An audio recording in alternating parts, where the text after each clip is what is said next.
I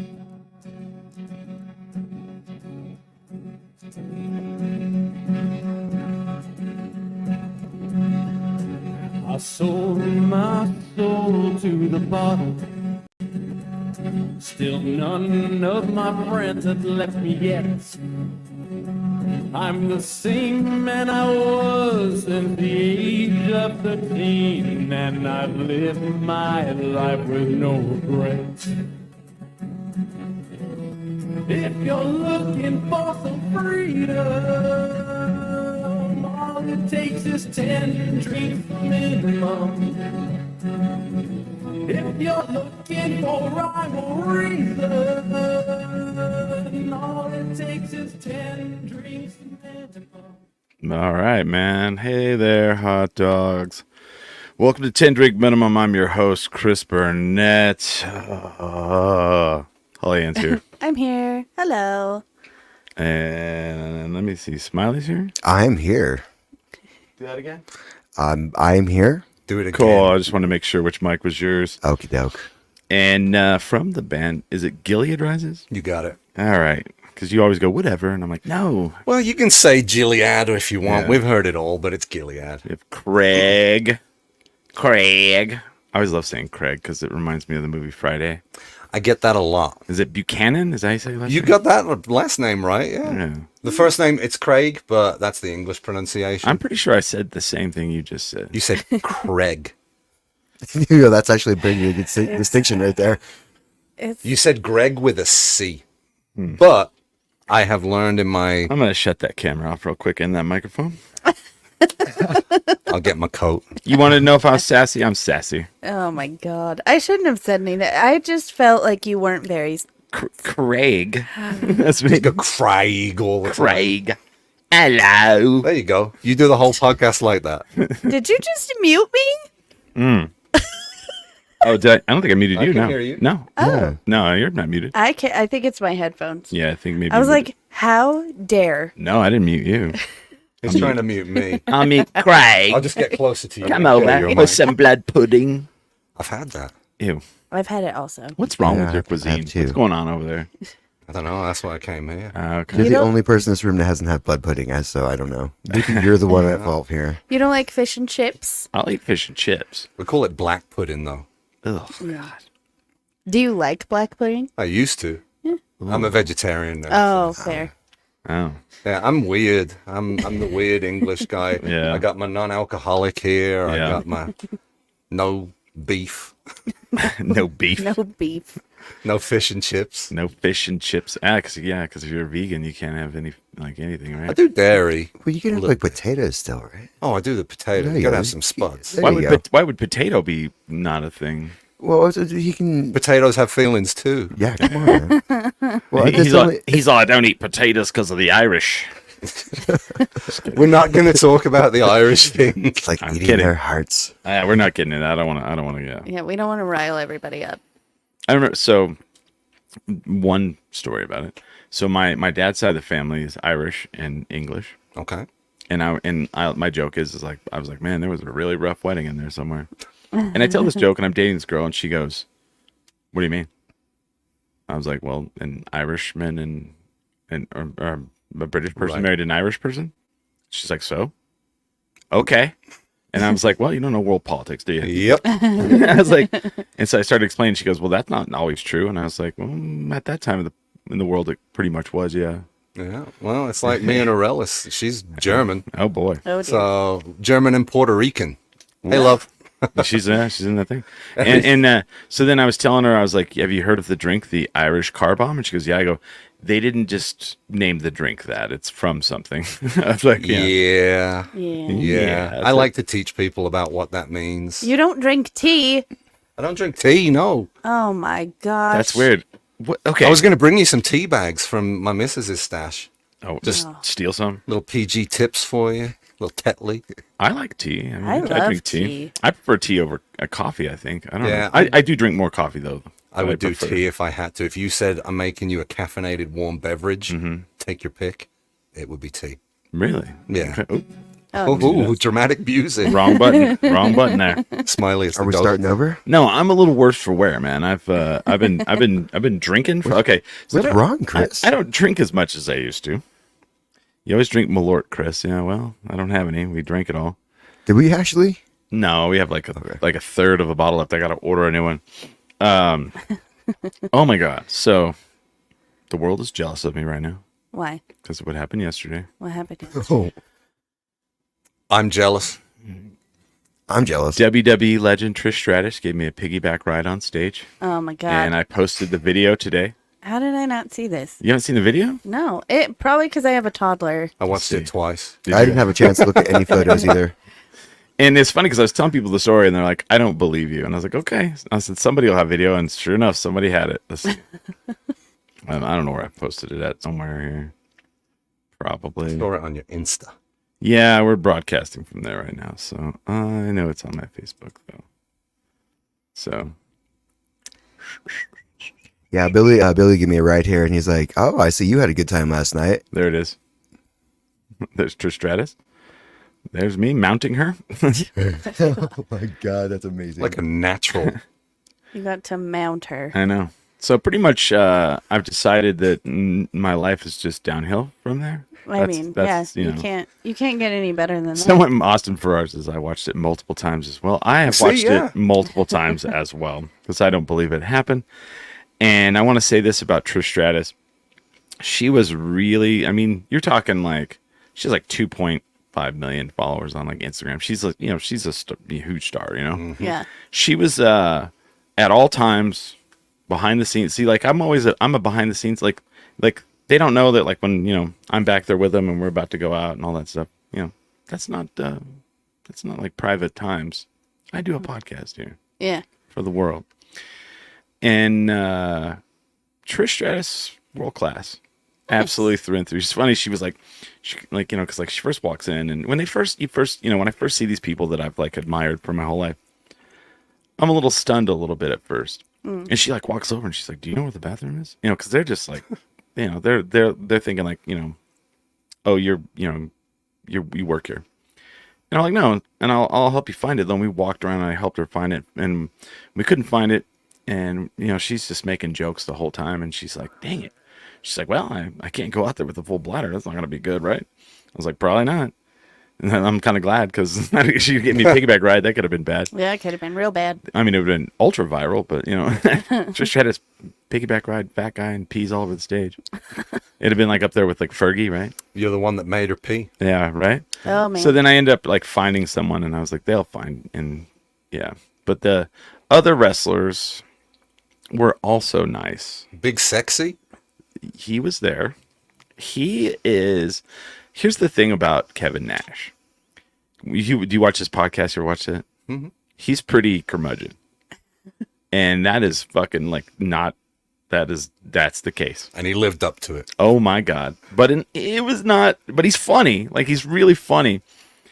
And they're in the back and we're waiting for Trish Stratus. And he's like, we got to get this going, man. He's like, I can't make no money on this meat locker of a stage because they had the air conditioner on. Oh. And when you walked into the Kiva, it dropped 20 degrees.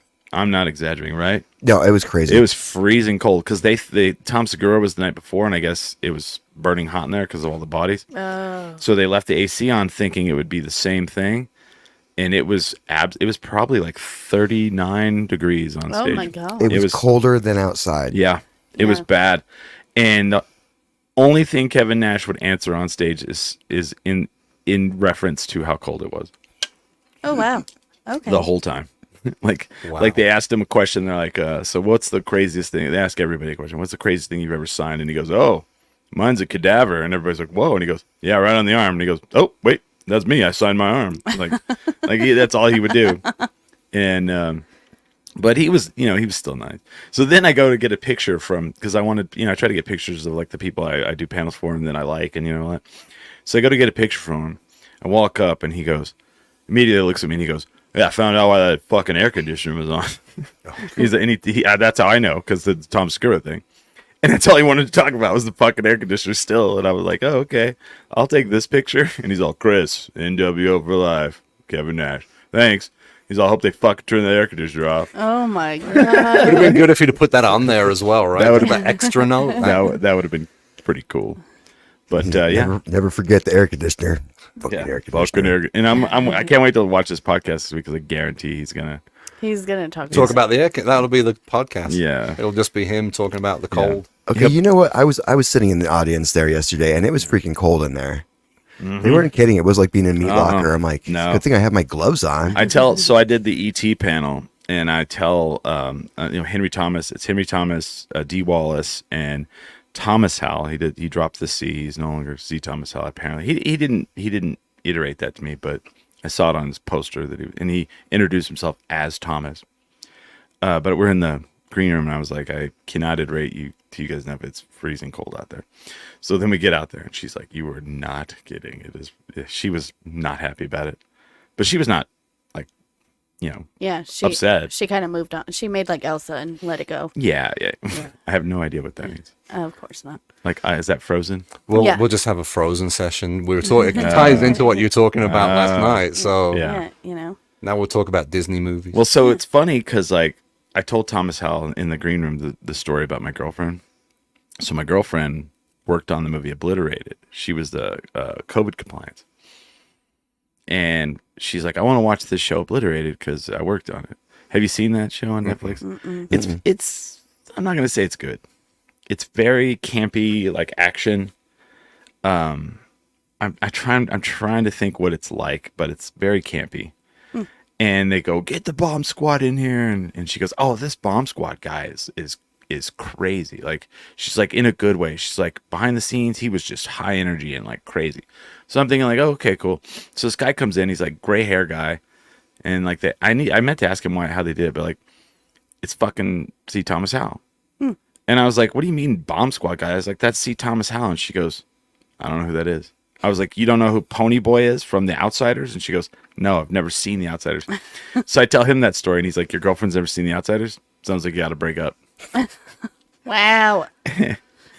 I was like, how do you not know who the fuck Pony Boy? I mean, do you know who? I have no clue. God almighty. He's gonna put the camera on me now and grill me about the stuff I don't know. I've only seen the movie once, but I am aware of his existence. Yeah. Yeah. And like I asked the question on stage. I said, "What is the because Henry Thomas is like now in the Fall of the House of Usher on Netflix. Oh yeah, that was good. And he's like super creepy. Have you seen that? Have you seen it? Yeah, no, watch it all.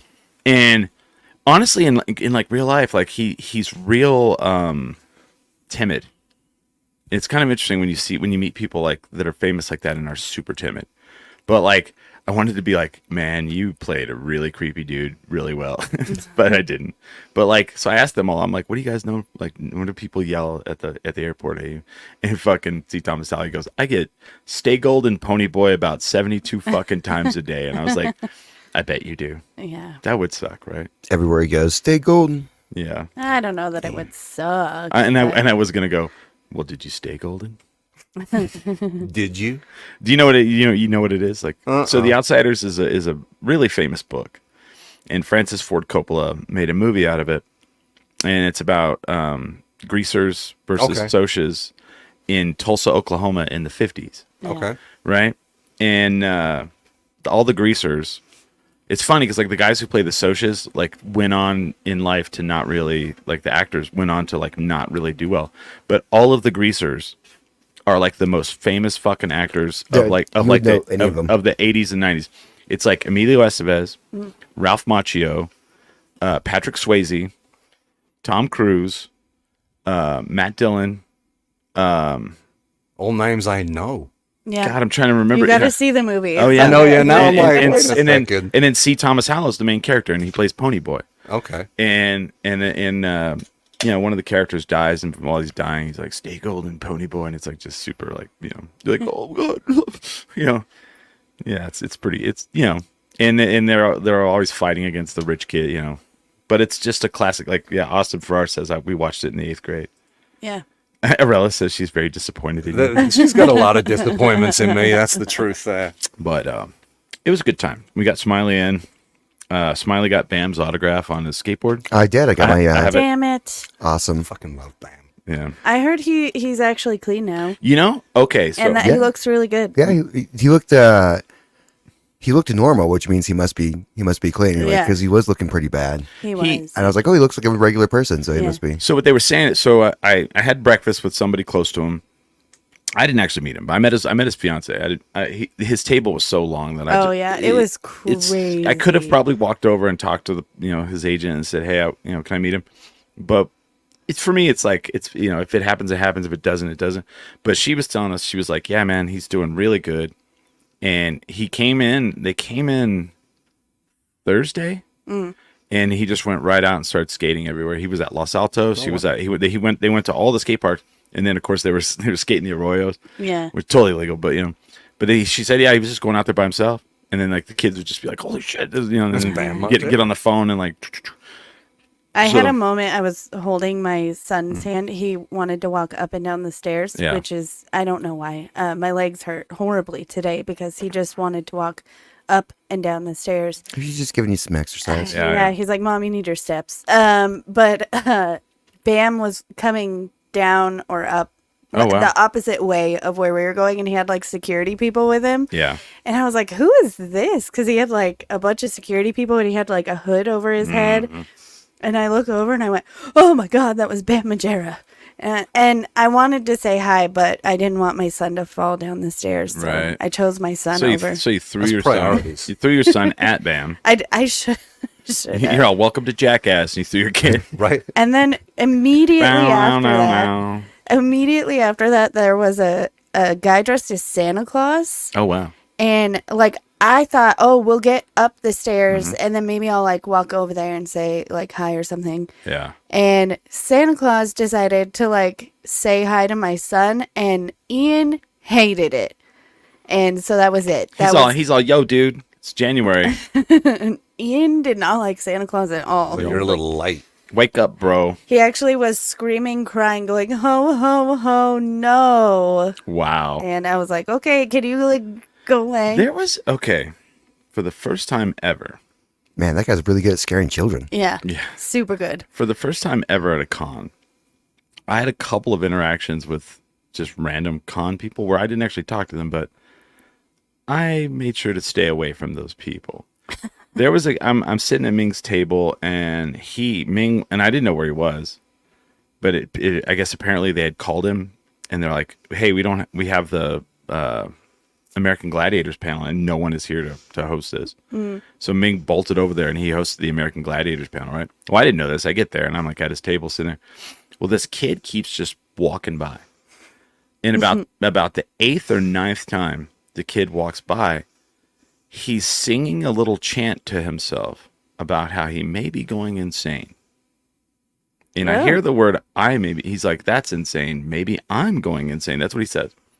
So I'm like, okay, I'm going to keep my eye on that kid.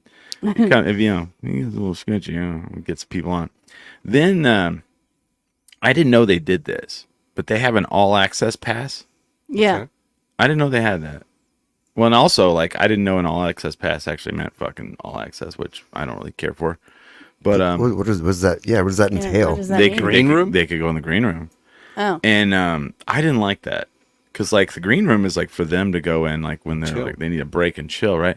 And there was like this kid that was in the green room, and he kind of got to close to the edge of being a little too much, and he was a little chanty, and he was doing little things, but he would go up to people. He came up to me and Samantha and one of the agents, and he's like, what did he ask? Oh, he was like, what is the difference between this pass and this pass? And we both look at him and we're like, I don't know. We don't have no idea. And he's like, oh, what pass do you have? And we're like, we have the do whatever the fuck we want to pass. With the I work here pass? Yeah. And entertainer. And then he ended up sitting with me next to me, and he starts just like saying some weird shit, and I'm just like, all right, I don't think they should do this. Clint Howard shouldn't have to sit through this. Yeah. I did sit down, and I'm eating, and I'm hungover, and I just looked to my left, and it's Clint Howard, and then I just looked down, and I went, my life is fucking weird, man. I didn't talk to him. I talked to Tom Arnold. Oh, did you? I did, yeah. Well, that's what I'm really jealous of. I could care less that you got carried on the back of some beautiful lady. And I think you'll be happy with what I said to him. Oh. So I walk in, I sit down, and I'm eating, and he's sitting there, and he has like his kid, and I don't know if it was his wife or the lady that takes care of his kid or somebody. Yeah. And he's just kind of like flustered a little bit. And he's sitting there, and I was like, and I just go, "Hey, how did your show go last night?" And he goes, "Oh," "it went great." And I was like, "Oh, good." And then I was it. Oh. So I said to him, Yeah. "Yeah, That's just treat him like a human, you know? No, I had such a busy week that I just could not find a babysitter to go. Did you go know we watch had him. free tickets to the show? No. We didn't go. It was too much. There was too Yeah, much. there was too much to do, but Yeah. I like used up my babysitter points. Oh. So the last couple of weeks have been Yeah. a lot. My favorite moment at Comicon though, there was all the nerds out there are gonna get this. We're huge Star Wars people, and we waited in line to buy a $40 soda. Don't ask. And there was an Imperial Corps guy behind us, and he like wrote us a citation because I told him that we were not the Jedi he was looking for. Oh wow. And he thought it was hilarious, so he actually wrote me. He like printed out his own citations, and he was like, "I didn't want to be weird to anybody, so like you seem like you would be fun." And so he wrote us a citation. I think I have it in my purse. Oh, that's cute. It was really cute. He got like really into it. Yeah, and so some of the best interactions. So like I don't know, like I am like good at certain pop culture, and then other stuff I have no fucking idea. Someone's like, I saw you talking to the demon hunter guy. I was like, I don't. Okay, Sure. sure. Demons. So I end up like I made friends with this guy, and because we're in the green room, we're just talking, and I don't know, and they're like, yeah, that's the guy that does 3 of the voices for Five Nights at Freddy's. Oh yeah. And I'm like, okay, I've seen that. I know what the video game is. I've never played it. Yeah. I've not seen the film. And he and I are friends on Facebook now because we're talking about because he's from Connecticut, and I was like, man, there is a beer that's from there that I love to death. And he's like, And I go, the official beer of the clam, and he goes, Narragansett. And I was like, yes, that beer is amazing. And he goes, oh my god. And he goes into this like I just like open the can of like his like joy. He's like that's the beer from Jaws that Quint's drinking. And he goes, every time I get one, I crack it open, and he does the Quint line, and he takes a swig. That's cute. And so now we're friends, but then we're sitting at the table, and he was at our show. He was the guy that was sitting in the front row That of we our show. forced to drink Malort. Yeah. Yeah. And Whoops. so then we're sitting in the green room, and he's like, are you doing any more panels? I was like, yeah, I'm about to do the ET panel. And he goes, oh, cool. And I was like, I'm going to ask him, so what's an ET? Oh my god. And he just fucking starts laughing, and he's like, dude, he's like, I did not expect you to say that. He was like, that was really amazing. What's an ET? And then I didn't realize I was foreshadowing. Yeah. Uh-oh. I did not realize I was foreshadowing. So I go out to do the panel, and we're having a really good go. And there's we have the audience mic, and people are just rolling. Like I didn't have to tell people; they are rolling up in there at the microphone, one after the other. And a lot of people that are like my generation, older. And all of a sudden, this like person in like cosplay walks up, and they're like, I have a question. Sorry, I'm younger. And I go, hey, we're all young here. And they go, I've never seen E.T. Right. And Dee Wallace stands up. She goes, you never seen E.T.? She's like, get the hell out of here. Yeah. And then she's like, I'm kidding. And so then the person's like, no, but my question is this. What species is E.T.? And I'm like, and in my mind, I'm going, how the fuck would these people know? He's an ET. That's all he is. He's just an ET. And they were like, what? Like, they were like, what in the fuck are you asking? And in my mind, I'm like, this is my fault. I did this. I made that joke. What is an ET? E.T. was my like favorite movie as a kid. What is E.T.? I loved it. Yeah. And I named every single doll and stuffed animal that I ever had. Its name was Elliot, whether it was a boy or a girl. And my whole family thought I was going to name my kid Elliot. And then I didn't. I named him after a soccer player instead. Do you want some stories from the panel? Yeah. I have some good. I have a couple good ones. So I asked him about the audition process, and C. Thomas Howell was saying, or Thomas Howell, whatever he goes by, was saying that he had just finished Outsiders, and his dad, he was just got out of school, and his dad's like, hey, we're gonna go over and see this guy, Steven Spielberg. And he goes, okay. He's like, I had no idea who Steven Spielberg was. And I guess like Steven Spielberg, for some reason, had it in his mind that the older brother smoked. And he's like, his dad's like, okay, here's these cigarettes. Oh my God. You need to learn how to light these. And so they're on the way, and like his dad is like making them like light matches and like learn how to light a cigarette. Oh my God. So then they get there, and he's like, yeah, we get there, and there's like 25 people in the audition room, and they all look like John Stamos. And he's like, yeah, I'm not going to get this. And so he goes in, and they're like doing the audition, and Steven Spielberg goes, do you know how to smoke? And he pulls out like this raggedy pack, and he pulls out the cigarette, and the cigarette's kind of broken, and he like lights it. And as soon as they see him light it, Steven Spielberg goes, you got the part. And he goes, and I smoked ever since. Well, yeah. I was like, that's fucked up, man. Steven Spielberg made you smoke. That was hilarious. No, he smoked to get that part, and then he realized how great it was, and he kept going. I'm like, I want this in my life forever. Wow. Right. It got me a part on E.T. How can it go wrong? That's a better story than how I started smoking. Yeah. So What was the other? There was another good story. So he was like, I guess they filmed the movie, right? And I was like, did you guys realize the impact? And they're like, no. Like this was supposed to be his like little movie. Steven Spielberg. So he films the movie, and you know, it hasn't come out yet, but they're doing like the early stuff. Tom Cruise calls him on the phone. And he's like, dude, I just saw E.T. It's fucking amazing. That's how he found out like the movie was going to be. Tom Cruise called him on the phone. I like hearing Drew Barrymore's stories about E.T. Oh, they told a couple. Yeah, so I guess they wanted E.T. This is how much of a nerd I am, but they wanted Drew Barrymore to think E.T. was real and alive. That is what they said, yeah. And they had the guy at a moment's notice would move him around. Yeah, so that way, one, she wouldn't be like freaked out by like, I guess, a robot, which, you know, so she thought that she had this like real bond with E.T. And I think that's actually kind of sweet. It is. Brennan says E.T. is an Azygiana named after their home planet. Oh. And I say to Brendan, nerd. But so they tell that story, right? So I guess, so Dee was like, I knew Drew Barrymore was going to be a director from the moment I met her. Yeah. Because she came right up to her, and like she was sitting down, like Dee was sitting down, and Drew Barrymore goes, I'm going to get up on your lap right now, okay? And she's like, okay. And then she did. Yeah. But then they tell her, they're like, she's telling Dee, or Dee's, they're about to kill him. He's about to die. Yeah. And she tells Drew, she says, Drew, E.T. is about to die, but he's not really going to die. He's just acting like we do. And Drew Barrymore goes, I know. I'm not stupid. And then they walk in the room, and then they kill him. And then she goes, ah! And she starts screaming, and they're like freaking out. And they're like, oh my God, she was really hitting hard. And then she looks over, and she's all, are we rolling? Oh my God. and like a little kid, like, holy shit. So like, cute. that's amazing. Like, wow. Yeah. Oh, Brandon says that's what they call him in Star Wars. Nerd. Yep. That is. Craig, what is your nerd stuff? What do you nerd out? You go to the cons. I mean, is it not? Yeah, I go to the cons because of the wife. Okay. We've got a lot of artists. Does she hit you if you don't go? Friends? She does. I'm safe.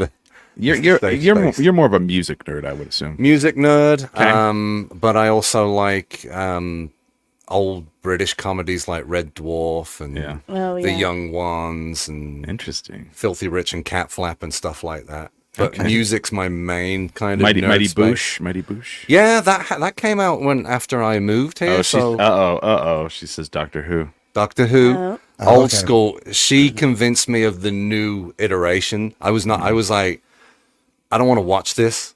I was actually like militantly against the new iteration of Doctor Who. I was more of the old Doctor Who because I'm 43. And then I started watching some with her. It stops at Sylvester McCoy.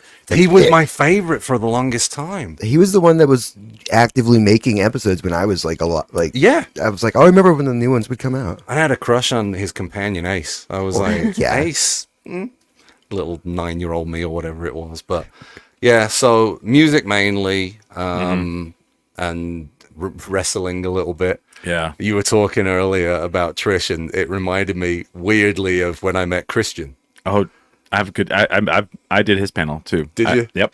Yeah. It was the after party at the hotel. Right? Oh.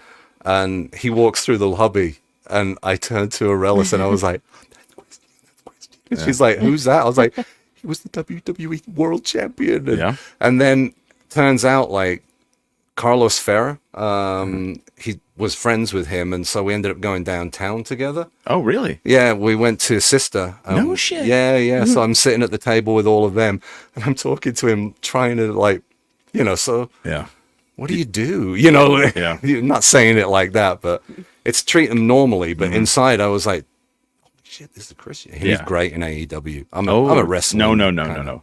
He is the best in AEW. Yeah. He is right now the best character in wrestling. He says, yes. Oh my god. His whole thing is he's like this villain, and he wants to sleep with everyone's mother. Oh, he's the patriarch. He's the patriarch. I'm a fan already. He's the patriarch. He'll be like, now that your father's dead, he's all, how's your mom doing? Like, he does literally, and he literally says that. One of the people in his group is a 20-year-old wrestler. Yeah. And his mom, this 20-year-old wrestler, his mom is now shacking up with Christian. Right.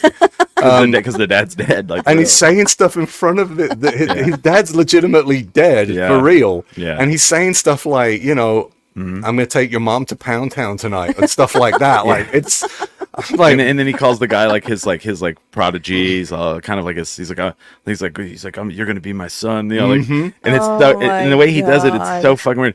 But the crazy thing is, so when he was here, he did the panel. Like, he came in when he like thought he was like injured, and they were never going to let him wrestle again. Yeah. And it was not a thing where he was like injured and he was like, okay, I'm done. It was where he was injured, and the doctors were like, told the WWE he shouldn't wrestle again. So WWE was like, okay, then you're done. And so he didn't want to be done. So that's when we got him, right? So he was the only wrestler here that year. And they're like, you're going to do this panel. I was like, cool. So I'm ultra hungover because, I'm fucking dumb. And we were in the green room, and it's just the two of us, and I'm sitting there, and he's across the table. And I'd introduce myself, but I kind of like sit down, and then I just kind of like, bend over, and I'm just like psyching myself up, trying to get some adrenaline, so I'm not hurting. And he's like got the leg jiggle, and I can just feel the nervous energy. Yeah. And I mean, this is a dude who's a WWE World Champion. He's been out in WrestleMania in front of 80,000 people. Yep. And he's about to go out in front of like 30. And I think it's because he hadn't done it in a while. I don't know. And he's like, leg jiggle, I feel nervous. And he goes, so, this is your first time doing this? And I was like, no, I do these all the time. And he's like, okay. So then I'm like, oh boy, you're nervous. You're nervous. I was like, so I look over and I was like, hey man, it's all good. I'll take care of you. We'll be fine. And he's like, okay. So we get out there and we do the panel, and it goes great. We get done. Did he ask if he could sleep with your mom? No. and he's real, and that's how good he is. Like that's how good of like he should be an actor. Like he in person, he's like super personable, super nice. Oh yeah. And then when you see him on TV, you're like, Jesus Christ, he like flipped a switch, and he's like this fucking evil, like awful human being. That's his job though, right? Right, yeah. But not every one of them is like that good. So then we're walking back to the green room, and I'm like, hey man, thanks a lot for the panel. And he turns to me and he goes, thank you very much. And he's like, thank you for not talking about Edge. Oh yeah. Thank you for like talking about me. And I was like, dude, you're the one that's here. And he's like, yeah. He's like, I was really worried about that. He's like, everybody always wants to talk about it, because I was his tag team partner. Yeah. They're in real life, they grew up together. Oh. And they became a tag team. They were Edge and Christian. But Edge always kind of had the bigger career.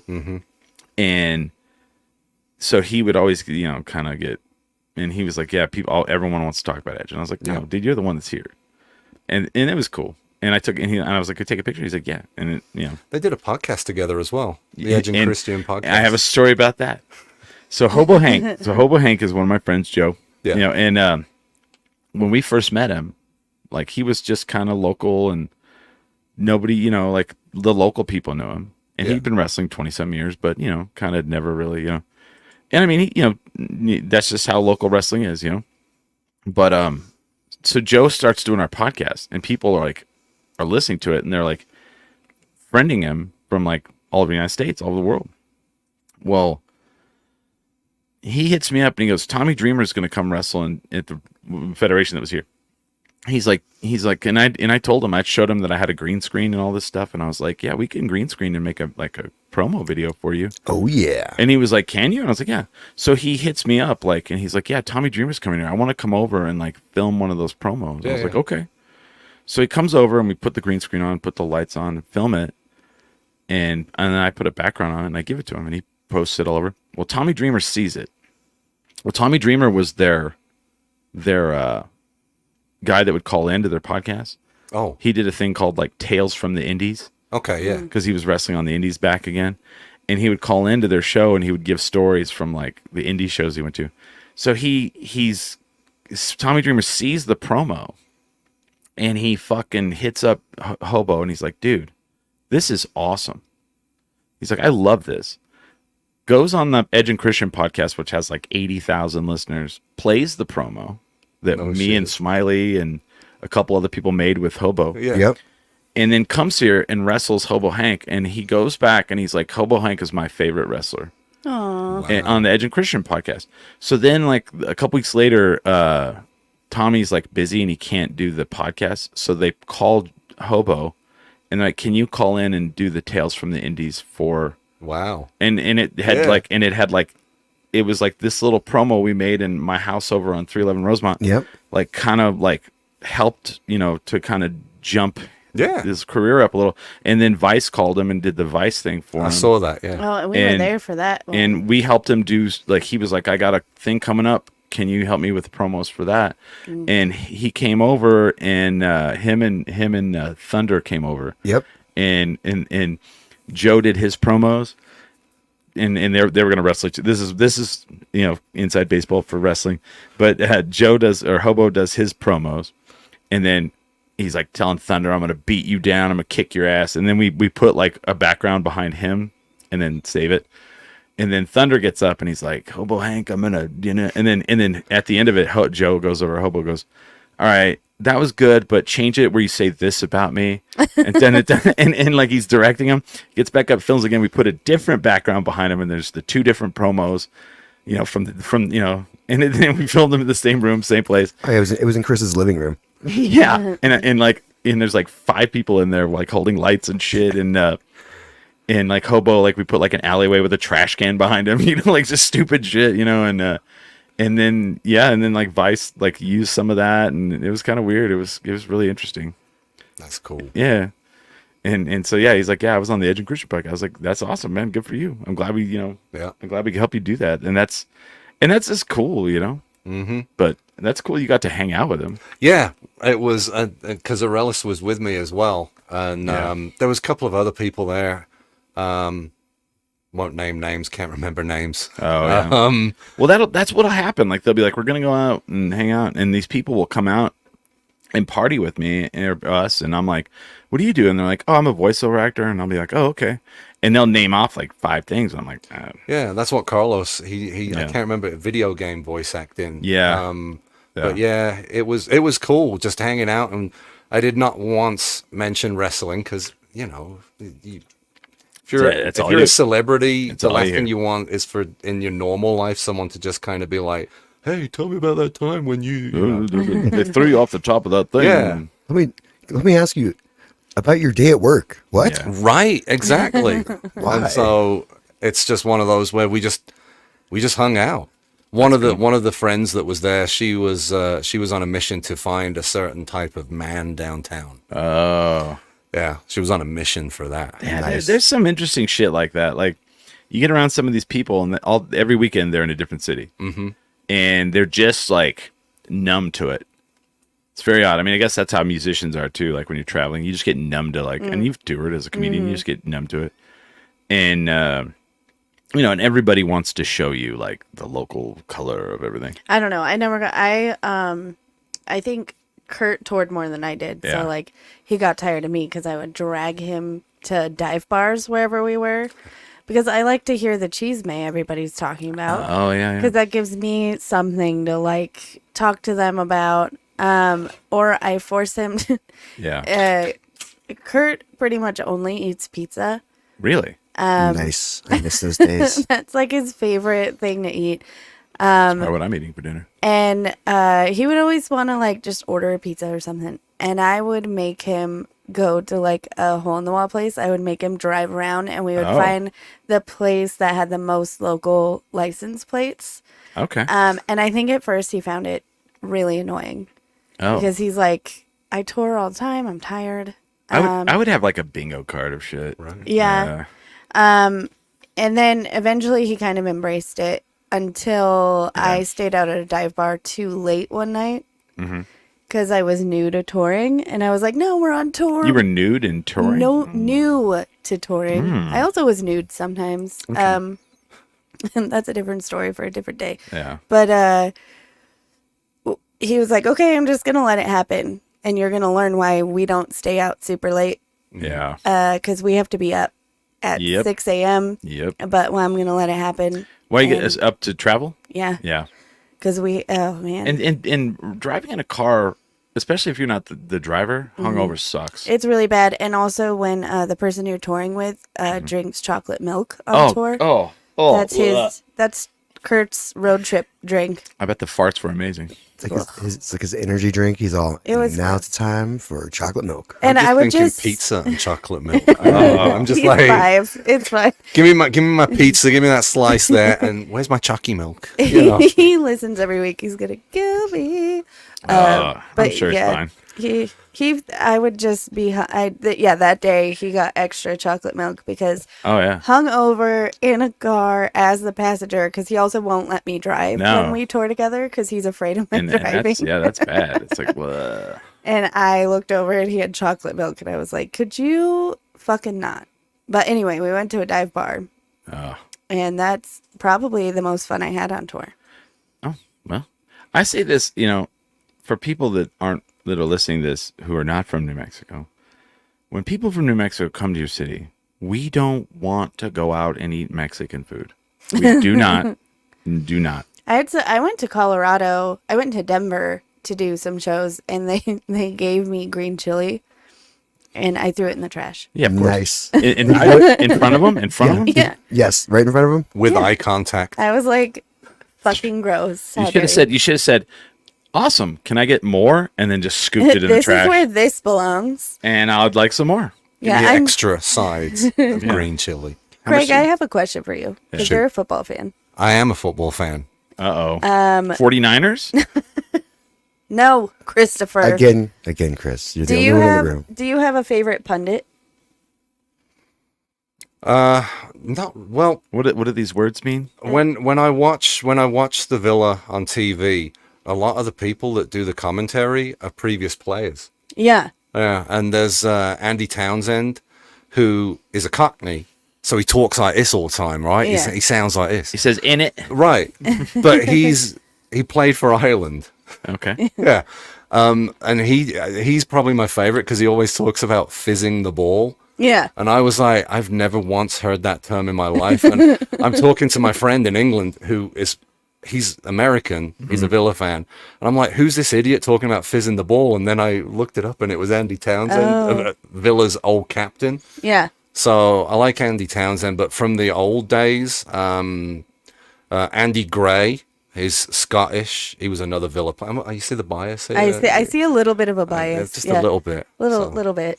Because you're an Aston Villa fan, right? I'm an Aston Villa fan. Aston Villa. I'm still learning the name. You get it. Hard A. Ass. Aston Villa. You got it. I personally really enjoy Thierry Henry. Okay. Because he talks so much shit, and it's great. I like watching the Man United and Liverpool ex players. Yes. Argue. Yes. That's great. Those are always love that because the loyalty never fades. I don't think. No matter what. I just had to ask that because one, it's going to make my husband happy that I mentioned that I know who Jamie Carragher is, and bonus points. Well, I got a bone to pick with Liverpool fan here. Because we inherited a garbage manager. Yeah. Do you know who that was? No. I definitely don't. Steven Gerrard. You hate Steven Gerrard? Who? He managed Aston Villa, and he almost ruined us. And you know what happened? We fired him, and now we're third in the Premier League. Oh, we are Stevie G. Is that good? We are huge Stevie G fans. So not as a manager. Yeah, but as a player, I got respect. We got as a manager. We got our son a little Liverpool T-Rex, and his name is Stevie G Rex. Yeah, I don't know. I guess I don't know if players should become managers all the time. Oh, that's all sports. Well, our current manager was a player. Oh, okay. He wasn't a good player. Well, see, like I feel like in sports, a lot of times when they were like a so player, they're like great managers because they weren't great athletes usually, and so they had to like be really good at like all of the mental stuff and all of the like strategy and all that. Right. Yeah. So, like I mean, the great NBA coaches, like what's his name, Phil Knight or God dang it, I don't know anything about sports. Just say yay sports. Yay sports. I mean, Rudy Tomjanovich, not a great basketball player, but like great coach. What's the guy's name? He was fucking coach for the Lakers and the Bulls, all those runs. You're asking the wrong person there. Hey, you'll know, but if I say his name, you'll be like, oh, Michael Jordan. That would be my guess. He was the coach. He was the coach of that team. Anyway, he was like, like people go, oh, he played? I'm like, yeah, the motherfucker's like 6'10". Where do you think he came from? They just like fucking walk outside and like, you're tall, you could probably coach.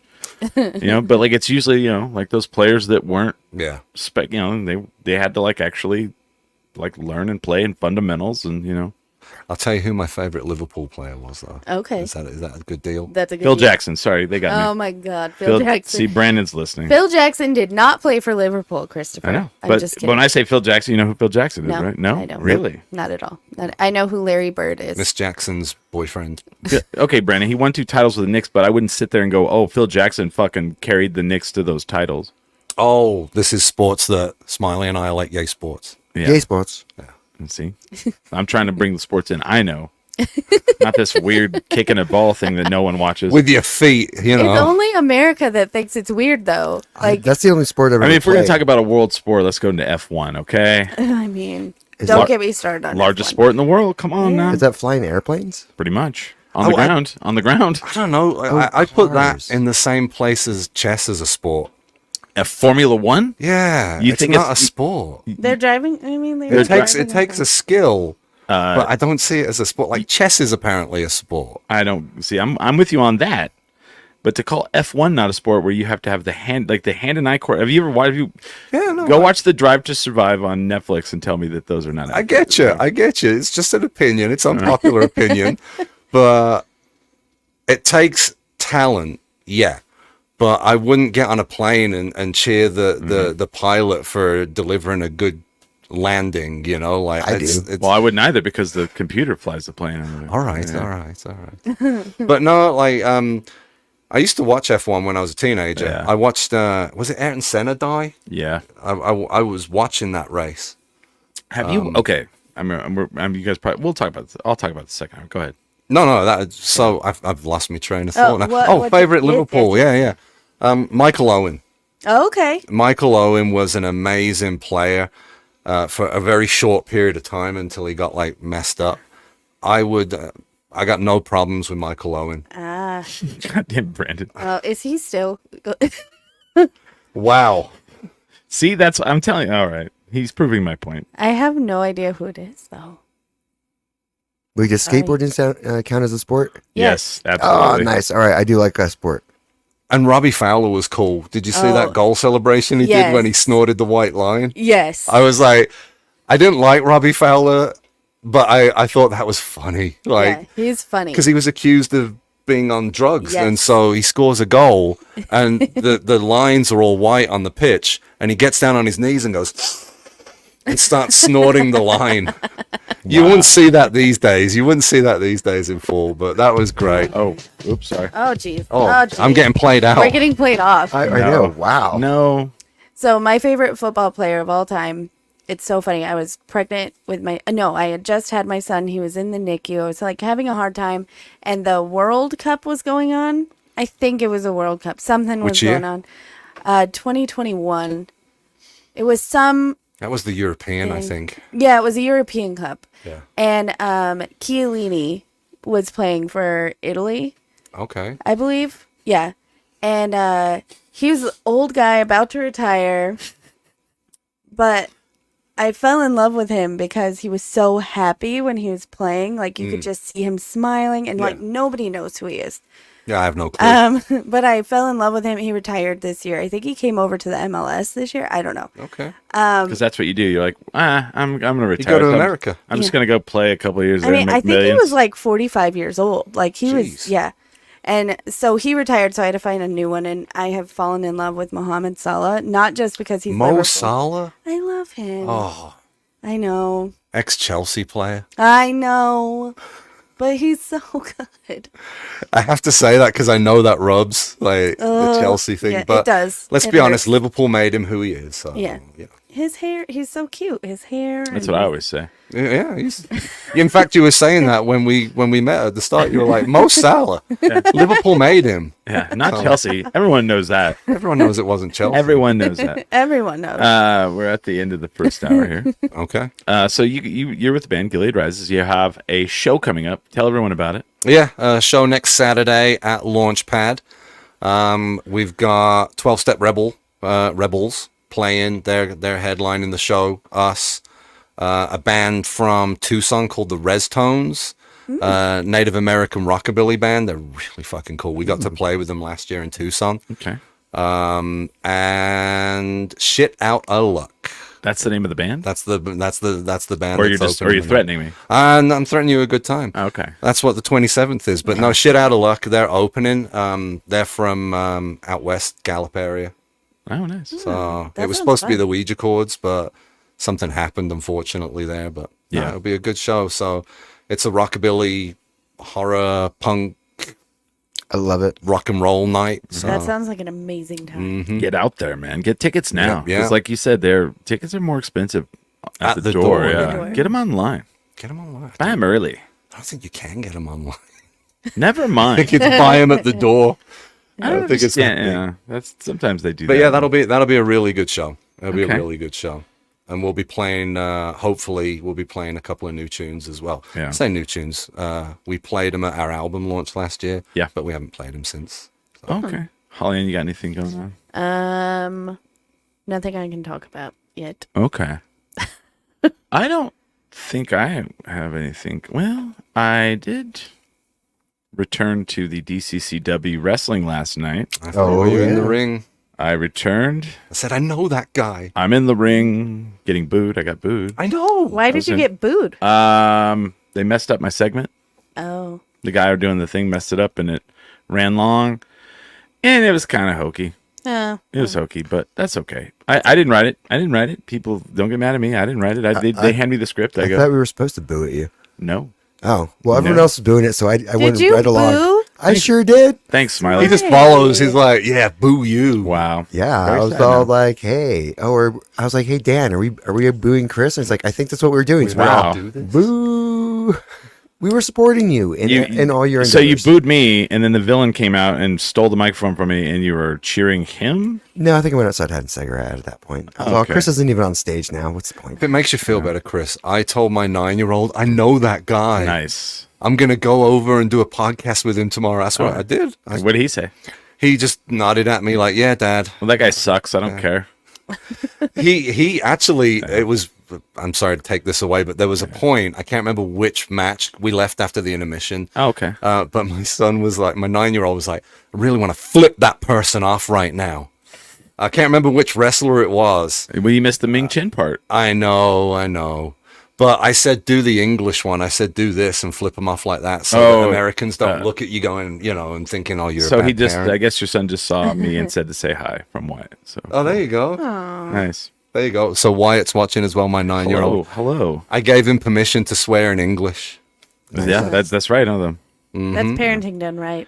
I allow my daughter to say brown words, so okay. That's where we're so I returned. So I don't know what I'm going to do yet, but I will be at the Clovis show. Okay. Are you gonna punch somebody in the face? Maybe. Are you gonna sleep with somebody's mom? Are you going to threaten to sleep with somebody's mom? Could be. That would be killer. And I did commentary last night on the Hobo Hank Jacob Fatu match. Ooh. And I'll talk a little bit about that in the second hour. Yeah. I'll give a little inside tea from behind the scenes last night because Ming Chen went with me and he got in the ring.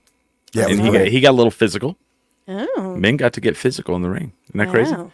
And Ming's not the most imposing guy, but he got to chase a guy out of the ring. Wow. Yeah, very interesting. Smiley, got anything going on? Yeah, nothing I can talk about.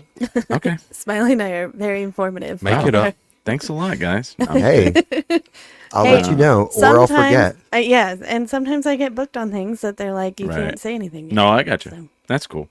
Me too. Sometimes.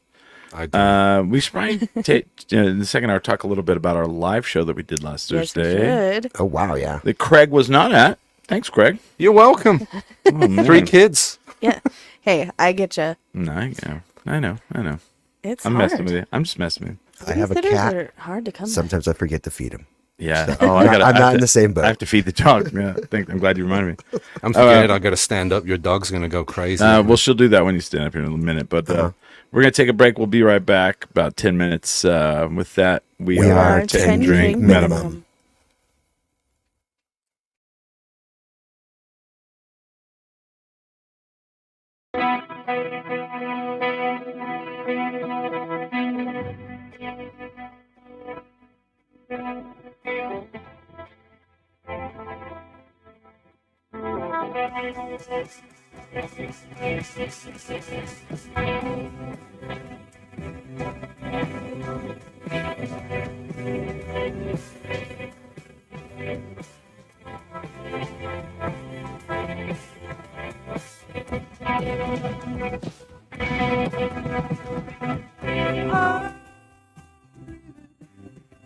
Let it out. Wait till pain starts to fade.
I won't go back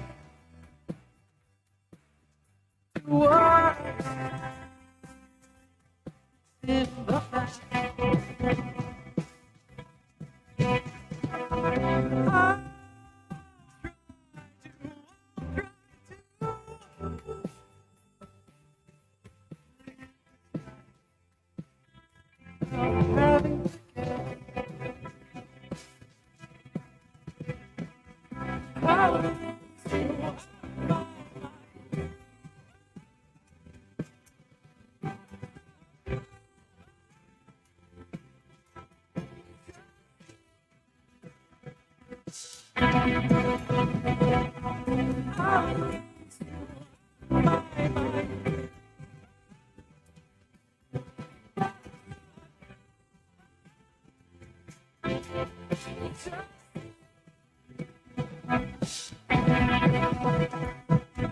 I'll erase you out of my mind forever,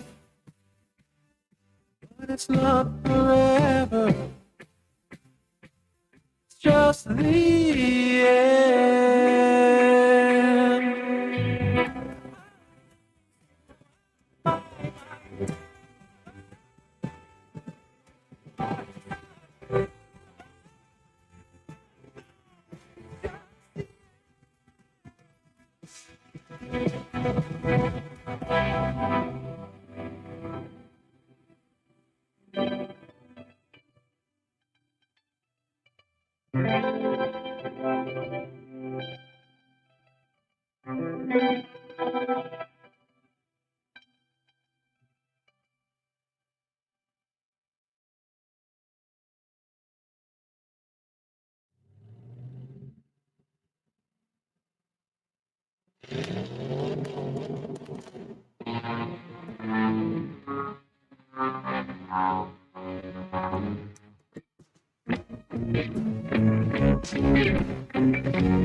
Swinging Sunday night, and my music's turned up so high. As I cruise the city, still don't understand why. Sometimes I can be that guy who doesn't let you into your head. From the night, slowly down. Sometimes I'm racing to know. Sometimes I'm slowly down. Sometimes I'm racing to know. Sometimes I'm slowly down. Sometimes I'm racing to know. Sometimes I'm slowly down. Sometimes I'm racing to know.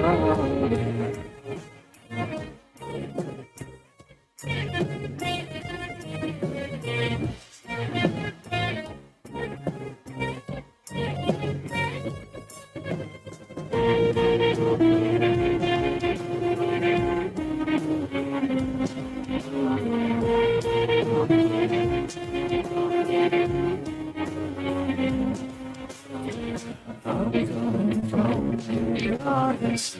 I swear I'm only 15 minutes away. The north side of town. There no more bears got cameras. Only because they catch us alive. Spin around. Sometimes I'm slowing down. Sometimes I'm racing to know. Sometimes I'm slowing down. Sometimes I'm racing to know. Sometimes I'm slowing down. Sometimes I'm racing to know. Sometimes I'm slowing down.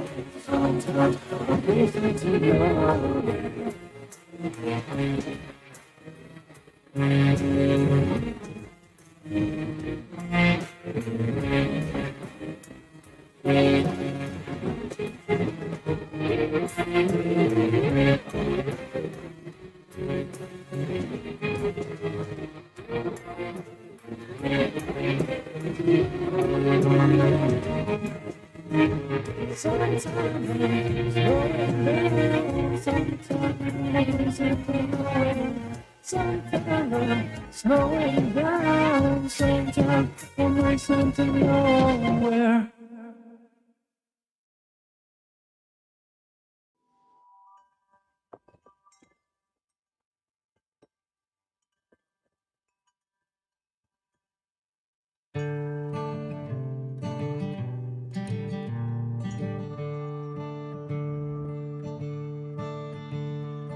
Out in the yard, the lilac has bloomed, matching the sky, framed in clear blue. Barefoot in the dirt, feeling the breeze, dancing to a song. Trying to see, know that our mountains are peace. Looking down on the breeze, no child who is growing. I started to be when you have to go west. Oh,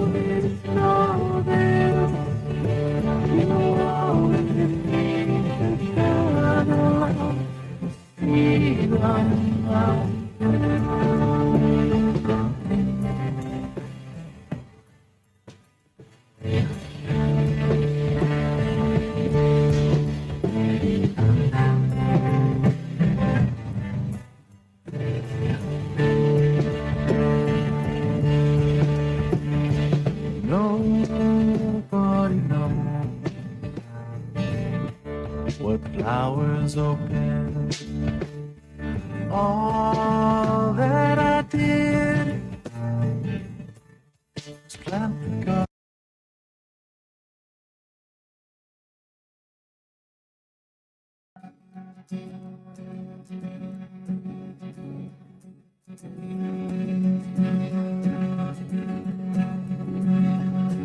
I sold my soul to the bottle. Still none of my friends have left me yet. I'm the same man I was since the age of 13, and I've lived my life with no regrets. If you're looking for some freedom, all it takes is 10 drinks minimum. If you're looking for rhyme or reason, all it takes is 10 drinks minimum.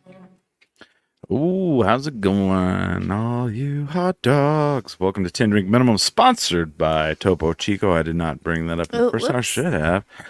Holly Ann is here. I am here. Smiley. Oh. I'm here as well. I need to put your microphone on the fourth one. I just fuck that up every time. And from the band Gilead Rises, we have Craig Buchanan. That's right. Us, yeah.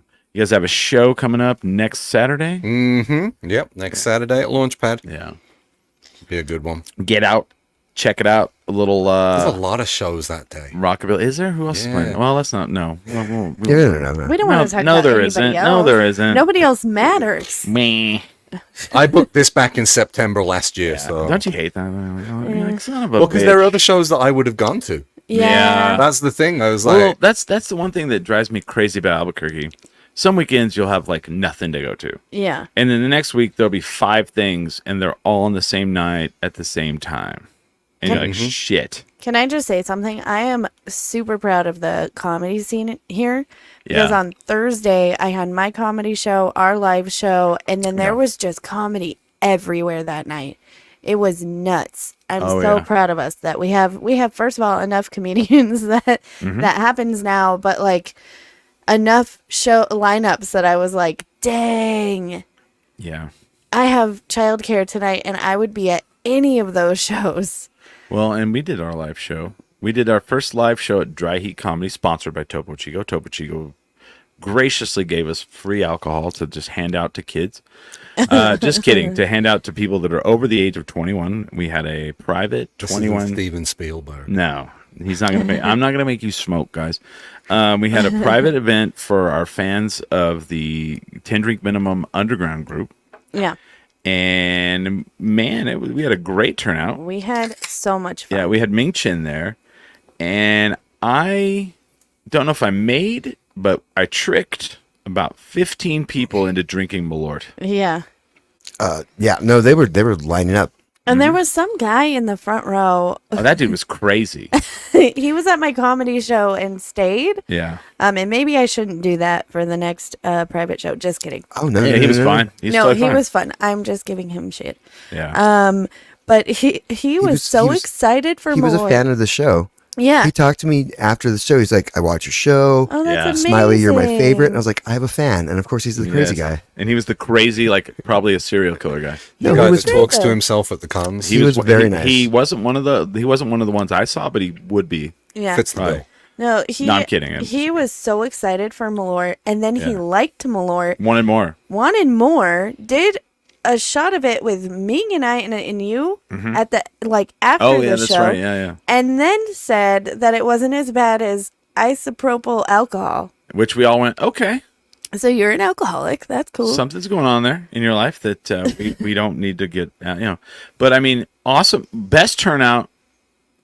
And I don't mean like size-wise. I've had bigger audiences, but like best audience I've ever had. Yeah, they were amazing. For a live podcast, and probably that was the best live podcast we've ever done. Oh yeah, hands down. Billy was there, and he's like, "This is gonna sound bad," but Billy's like, "I liked it better than the stand-up before." Oh, Billy's gonna. Wow, Billy. I'm just saying, we did a really good show. No, we did a really good job. And everybody like even said like people came up to me and they're like, "Wow, I cannot believe the chemistry that you guys all have, especially with Ming, who's not on our show weekly." Yeah. And the audio is up. You can go listen to it. There is no video. We didn't make any video because it was for the people that are in our fan group. And join the 10 Ring Minimum Underground. And you can hear like the chemistry. And we tell stories between me, Holly, Smiley, and Ming. And a lot of them are Ming stories because Ming was in town for Comicon. And I think it was one of the best things we've ever done. And it was really crazy because we just flowed in and out. There was no it was all just really like on top, like just fun. Like, and we were funny. It was really funny. Like a lot of laughs. Like, I think like honestly, the second there was even like a moment of hesitation, we're like, well, anyway, I guess we're gonna end the show now. Like it just flowed all the way through. Yeah. Like, no, they gave us a countdown. Oh, did they? Did you not see it? Yeah, it's up. It was up on the wall. I was busy pouring my work. But it was, awesome shout out to Sarah and Kelly from Dry Heat Comedy. Yeah. That was amazing to set us up with that venue and let us do that. And I would love to do stuff like that. And it was like seamless. So we had just some behind the scenes stuff. So we had my show and then immediately after the podcast, and like literally Sarah, Kelly, and I were just like moving furniture around and like it went and so flawlessly. Thank you to you and them for like making it very easy for me. Yeah. It was super easy for me. Oh, that's all on them. Yeah. All we had to do, Ming Chen said James Smiley thought that clock was a Malort shot counter. Wow. Yeah, most people don't realize. So now you guys got to see what I apparently not Smiley. I know I saw it on the wall. I honestly didn't know what it was for though. But that's how we count down how much time we have. Well, and I didn't think they had it set. Yeah. And then I looked, and it was funny because I looked down at my phone and I looked up at the clock and I went, yeah, she's got the clock for us. And it keyed into my head and I was like, okay, cool. And I was like super stoked. And that's how professional Sarah is. She, and I guess me, because she like put it up there, and I think maybe she put it up there so you would see it. But I saw it and I went, oh, she's telling me how much time we have left. And I'm like, awesome. Great. That is fantastic. And I want to say this, and this is absolute truth. I'm not fucking with nobody. Like these two know me. Because of that show, I will do live shows.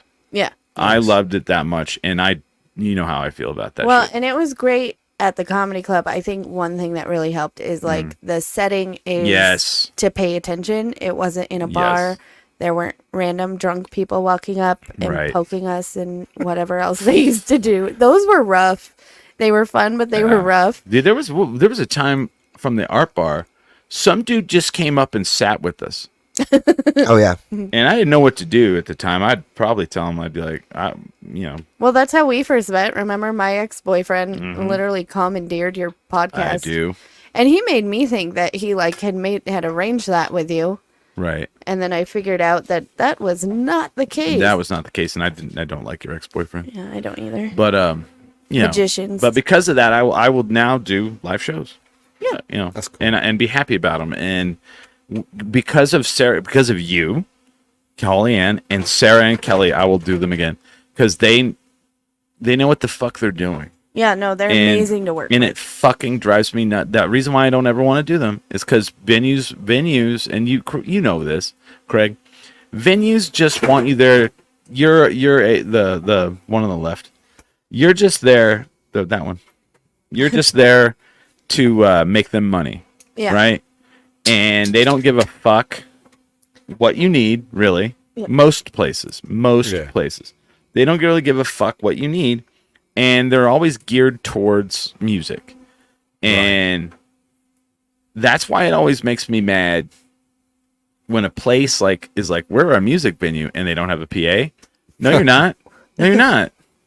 You know what I mean? Well, I just want to say that what Chris is saying is exactly why I am so passionate about people supporting Dry Heat, because when I tell you that, they're first of all, they're fucking professionals. They're super professional. They're super easy to work with, and I'm not saying that just because they're like some of my best friends, but also this venue changed comedy in a lot of ways, and the comedy club is really set up. You mean for like the comedy comedians. scene in Albuquerque? Yeah.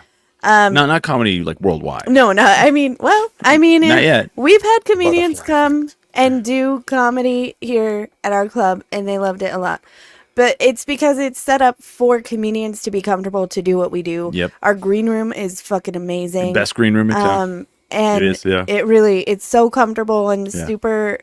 The only thing is, I had to get on Kurt because he was talking to Royal too loud, and I was surprised it wasn't Royal that I had to get on because Royal is the loudest. Was this during our show or during the comedy? No, it was during the comedy because the wall there is a little thin. It's very close to the audience, so if you talk too much, people can hear it. And Kurt should have known better. I did that I did that one time. So yeah, it's okay. But yeah, no, it's. I just please support Dry Heat Comedy. Absolutely, dude. They changed my mind on doing live shows.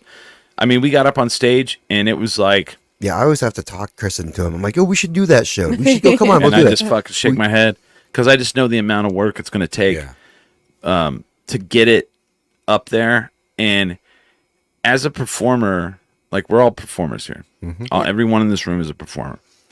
Now, imagine being a performer, but before that, you have to like imagine going to Launchpad, and before you go up on stage to play, you not only have to do the sound check, but you also have to go do the soundboard parts of the sound check. Yeah. How painful would that be? Mm-hmm. And then not only do you have to do that, but you have to fight against what shittiness the venue has, the lack of preparedness, right? Or the one employee that they threw in that night that knows nothing about anything, and lightings, camera, internet, fucking everything, and it's just a uphill battle. And then you have to get on stage, and then you have to be funny and entertaining, and it's like I don't want to do it. None of that happens at Dry Heat ever. Nope.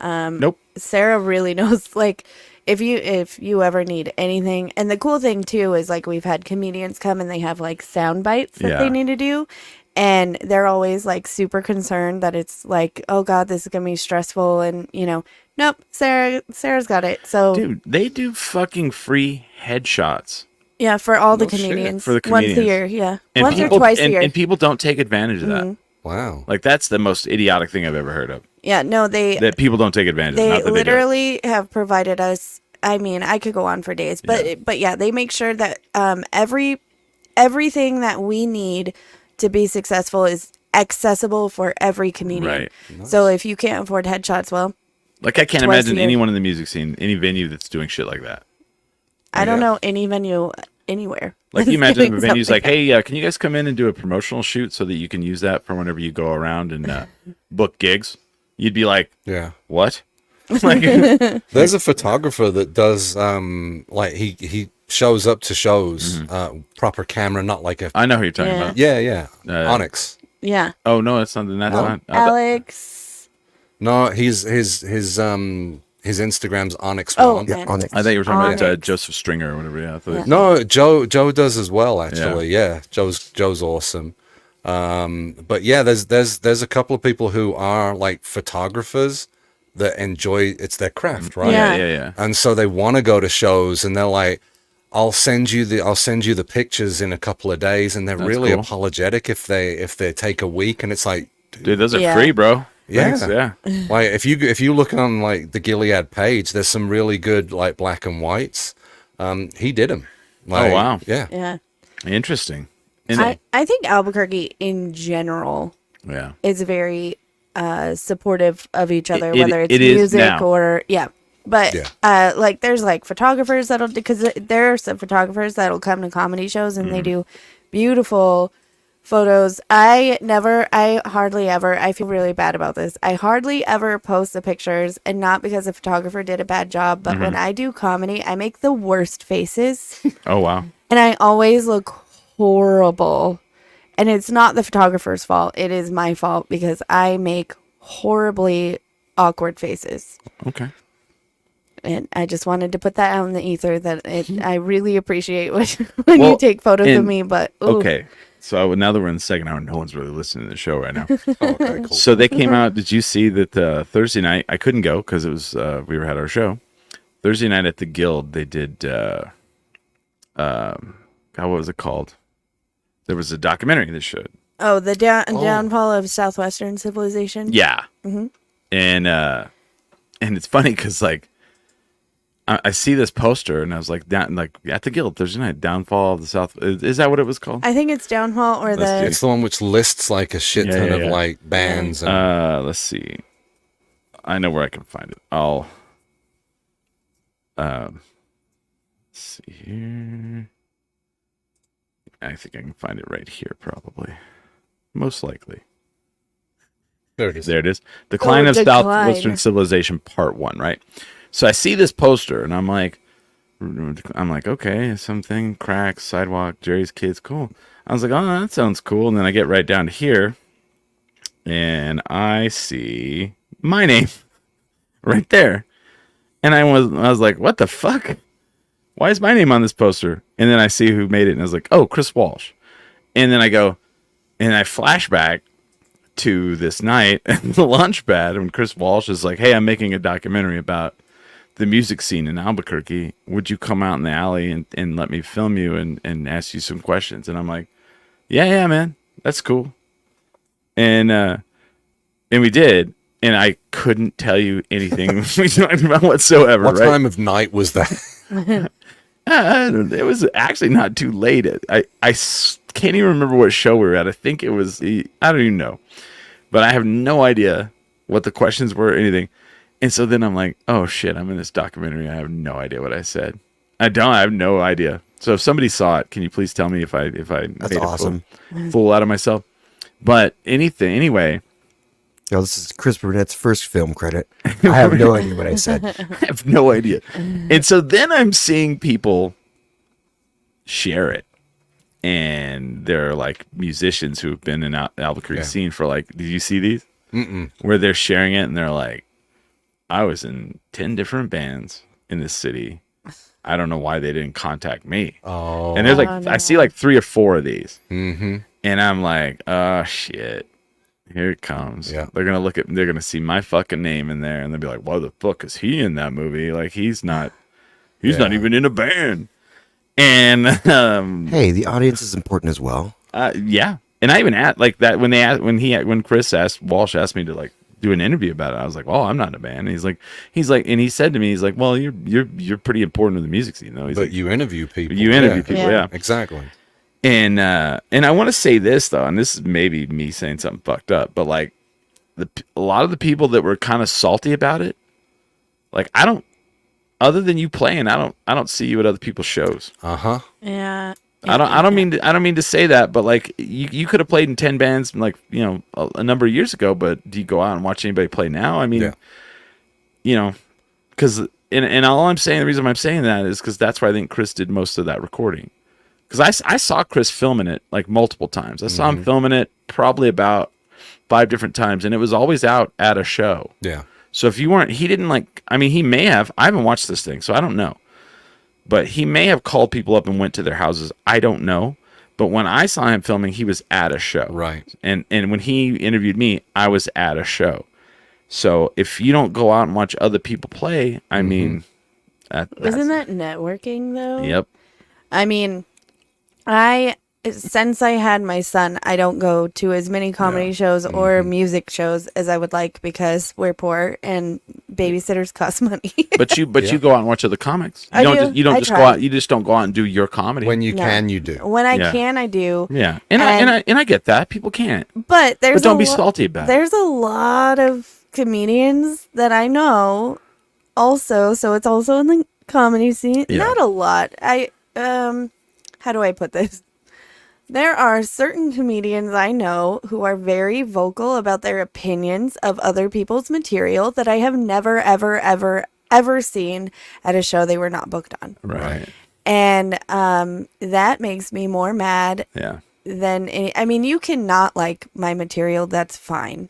Comedy is like super subjective, but don't talk shit about other people, especially new people coming up. Right. I hate that. Yep. Because I think everybody deserves a chance to do, and also comedy is just, you know, you have good nights and you have bad nights, and sometimes your bad nights are real fucking bad. And we've all had those bad nights. Yeah. I don't care who it is. Yeah. And, you know, I hate it I'm so passionate about baby comics and that we need to support them and we need to encourage them. And well, yeah, because you don't want them to go into the pitfalls you did just because you went through it. Yeah, and I see a lot of that right now where there are certain people. It's not the whole scene. Our scene is super supportive. I have to give us that. But there are certain people who like to say, this is the worst comedian I've ever seen in my life. And I'm just like, they've been doing this for 6 months. Right. Shut the fuck up. Yeah.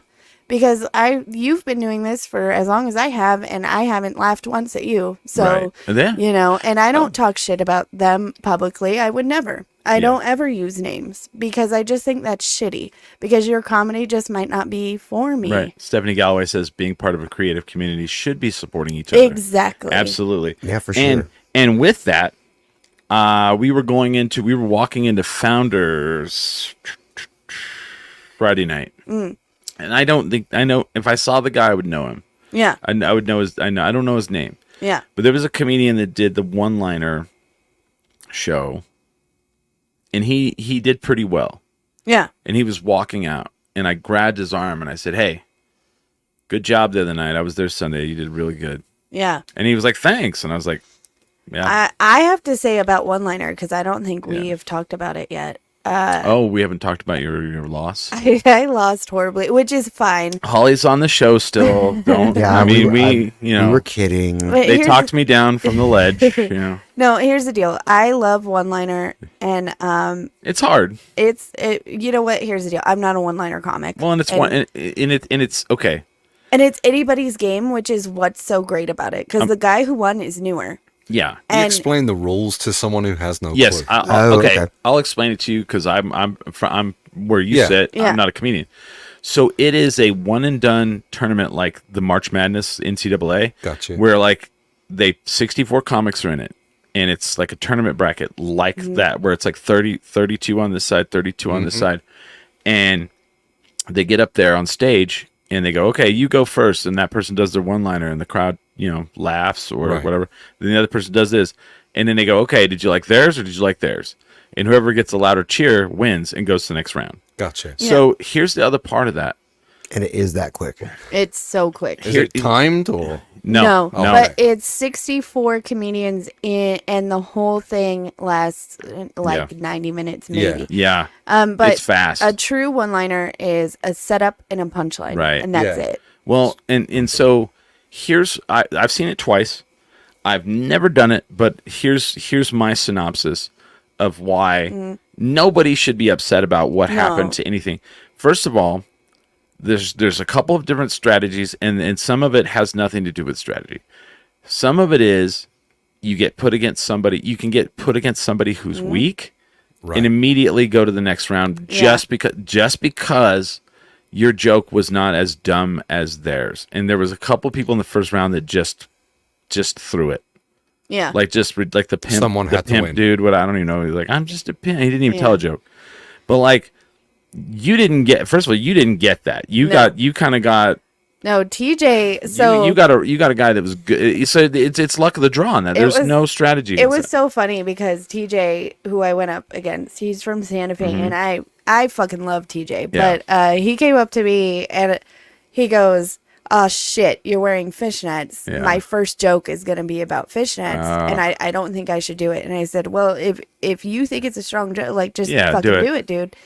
I'm not gonna get upset." No. And I knew that it was going to be a little challenging because TJ, he's pretty good, but he also does quicker jokes than I do. Right.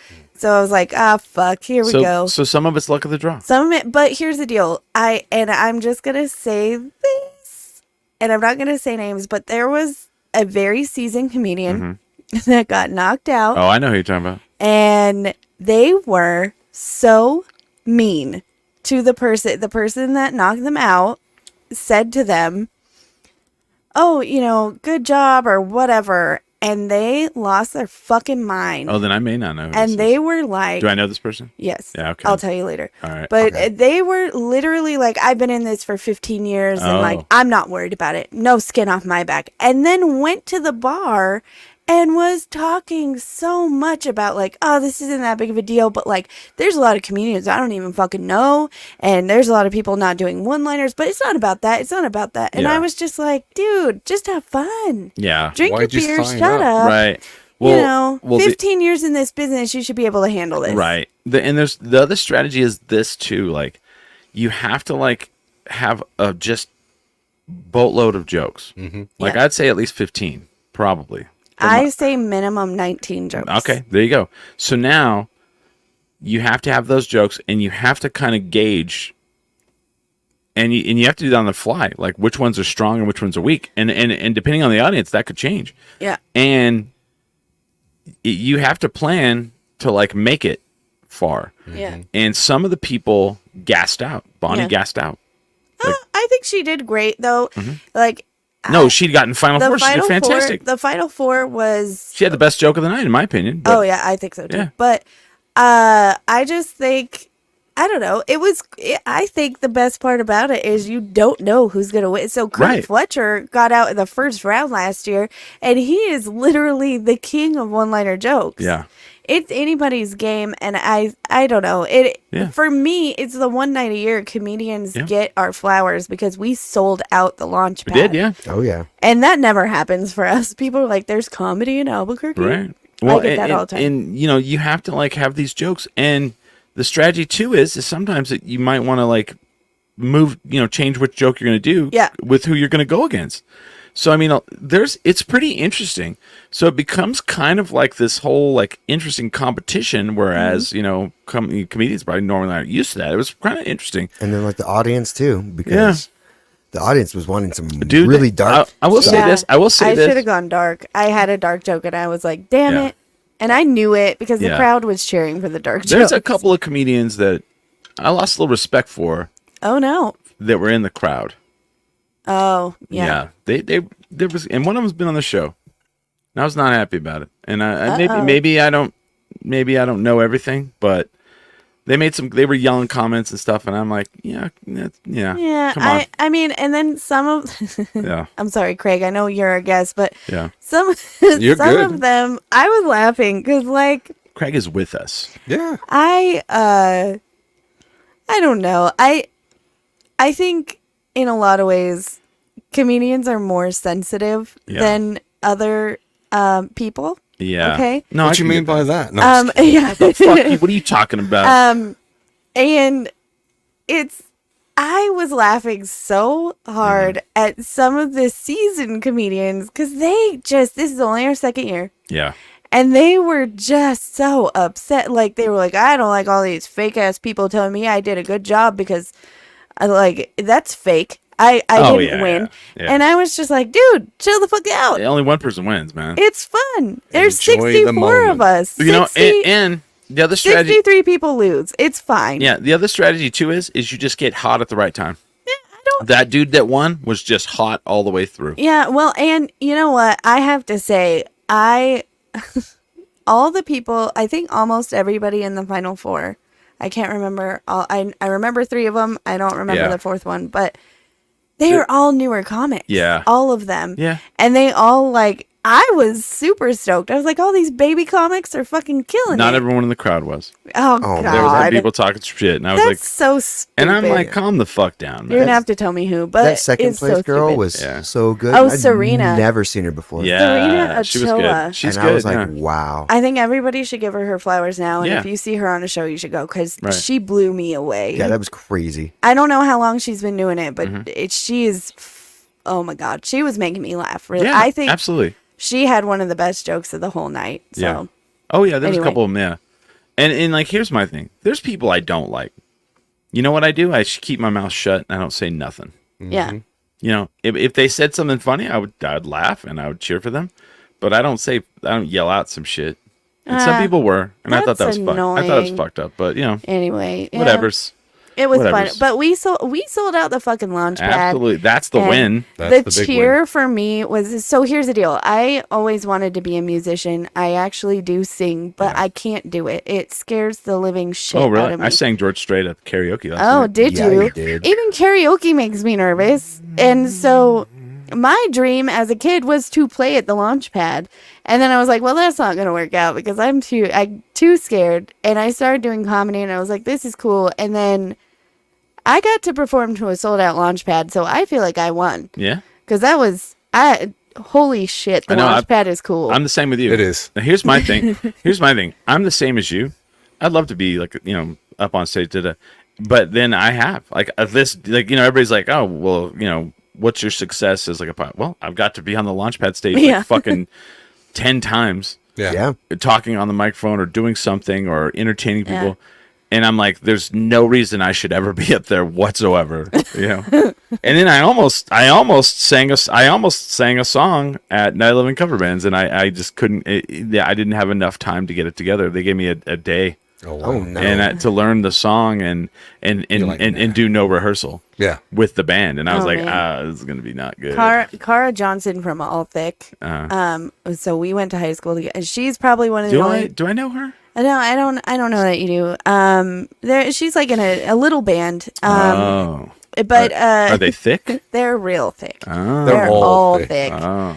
In fact, you're fine. There's a connection to the show next week because the singer of 12 Steps married to the singer from All Yes. Thick. Oh, okay. So, yeah, I forgot Siobhan? about that. Yeah. But so we went to high school together, and she's probably one of the only people in town that I still talk to that has seen me sing. And I made my friend's grandma cry because I was such a beautiful singer, and she likes now to you're gonna talk sing about at every 10 Drink Minimum live event. No, absolutely fucking not. This is and Holly Ann is now going to do the Adele song. No. Could have done the national anthem last night, right? No, absolutely could not. But she has been trying to talk me into doing like a little band for Night of the Living Cover Bands for years now, and I'm like, no, I can't do it. Also, I think that's why I got booed too, because they messed up the national anthem. Who messed up the national anthem? I'm not gonna say. Oh, they really the guitar didn't work. Yeah. That was the thing. Oh, they really did. Oh, I thought you were kidding. Okay. No. Well, It's funny you said that you wanted to be in a band when you were a kid. Yeah. Because when I was a kid, I wanted to be a comedian. Oh, I bet you could do it. I'm gonna every time you guys play, I'm gonna be all tell a joke, Craig. Be funny. Be funny. It'll be like me at a dinner party. That's the weird thing. Like, do you find as a comedian, people want to ask you to tell a joke when yes. If someone knows I'm a guitarist, they don't just whip out a guitar or say hum a song. They're all Stairway to Heaven. I think comedians get it worse in that respect because it's like be funny, and you're like, do it now. I can't be funny right now. Well, you probably could, but No, I can't. I mean, I can. Some people can, some people can't. Yeah. But and I kind of have my jokes that I'll throw out there. Right. But I have gotten really good at just being like, so what do you do for a living? And then they think I'm starting a joke, like a bit. Mm-hmm. And then they'll say it, and I'm like, do I come to your workplace? And yeah. Or my favorite is when they say they're a phlebotomist or a doctor or a nurse. I'm like, oh, I can't afford medical insurance. Could you like draw some blood right now? And they're like, oh, you're serious. Oh, no. See, comedian, you're right. I have one of those jobs where I have the same issue. People go, what do you do for a living? I'm an IT guy.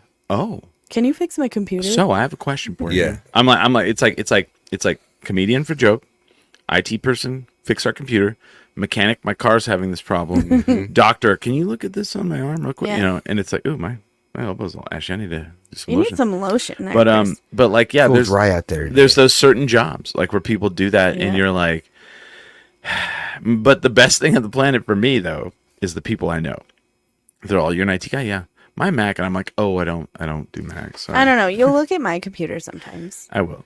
But if they say Windows, you're just like, I just work in Mac. I just flip flop it. Nice. I only use Unix. I did show up to a dinner party one time. This is the worst thing that has ever happened to me in that respect.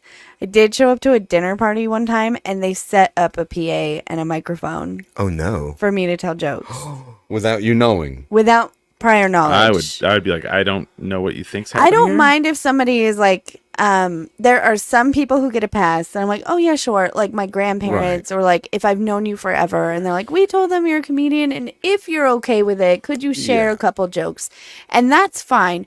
But to set up a whole PA system with a microphone, what the fuck? First of all, where'd you get the PA? Yeah, I'm like, what the heck? Did you guys rent that? I know. What? Yeah. And then you just feel put on the spot. you know, to entertain. And then I'm like, are you paying for this? Right. Yeah. Because I'll do it for money, but you have to tell me ahead of you can't just. Yeah. I mean, I could do it. I just don't want. I'm here to enjoy. It's a headspace. That's the thing. It's a headspace. You can't just jump. Yeah, you know? no. It's like acting. I mean, I'm not an actor, but it's like acting. You don't go up to actors and say, "Will you do that line?" You know, will you do that part? You know, Because you do a whole episode of the show you worked on, right? Well, I fanboyed with Lou Diamond Phillips when I met him. Oh wow! Because I just go up to him and I'm talking to him about how Young Guns. I'm a cowboy, not Dallas. Fuck them. Yeah. But I like cowboy and western movie. And so I go see. I go to a after show party that he's at for the rap of I forgot what it was called now. It was doesn't matter. I'll figure it out. But he's there, and I go up to him and I'm like, I have to tell you. When I was a kid, I geeked out about like you and Young Guns, and there was a couple of parts that my friends and I would quote to each other, and he just looked me dead in the eyes and he went, "You want your knife back?" And I was like, nice. He knew. Yes. So okay. First Comicon that I hosted panels, right? So Kiva, have you ever been out on that stage at the Kiva? No. Okay, so the green room is like when you walk into the Kiva, there's the stage to the left, there's a door. Yeah. That's the actual green room, and you're in there, and then you walk down some stairs, and then you're out on the stage.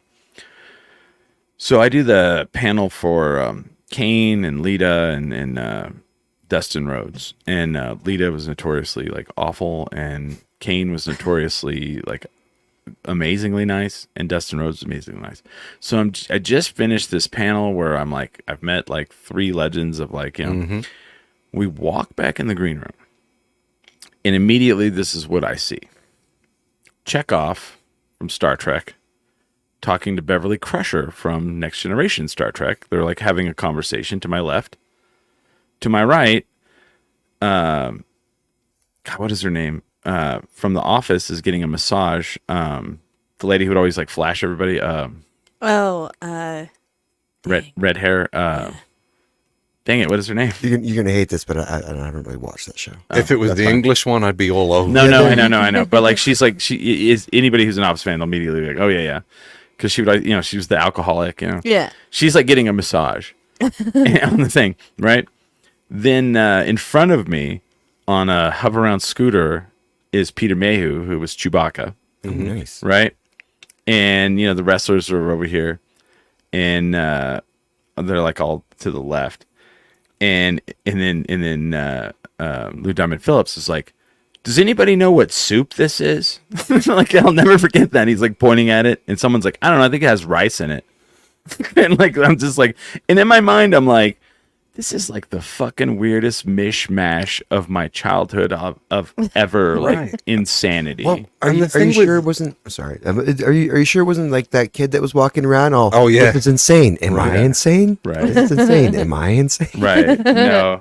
But Lou Diamond Phillips is also a big gambler. Yeah, and so that. He talks to me because of the accent. You know, where are you from? And my England, because that's normally my answer. Because most people. And he's like, where? Yeah, so I said, I'm from Birmingham. And he's like, oh, Birmingham, they have that one casino right off of blah, blah, blah street. And I was like, yes. Oh, yeah.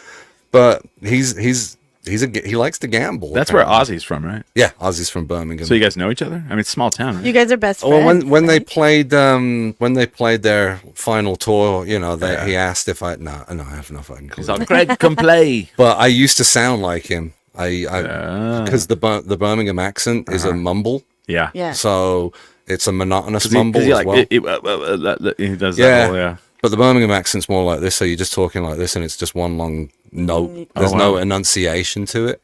And so when I came to America, I had to change all that. But which accent is it like where they're like, be decent, and they're like they do like the long words? Because like some English people will do like really like they'll extend a word. Well, so Birmingham's known as the stupid accent where I'm from. Not the Cockney? No, that's the annoying one to anyone who's not from London. But the stereotypical accent the Birmingham accent. You sound like this when you're from Birmingham, and you talk like this, and so people think you sound stupid, right? Because you sound like this. Was it like the Southern accent? It is. Interesting. Okay. Because that's the stupid accent here. Right. I mean, really. My dad literally watched news broadcasts when he was a child to not have a Southern accent anymore because he was like, people think I'm stupid.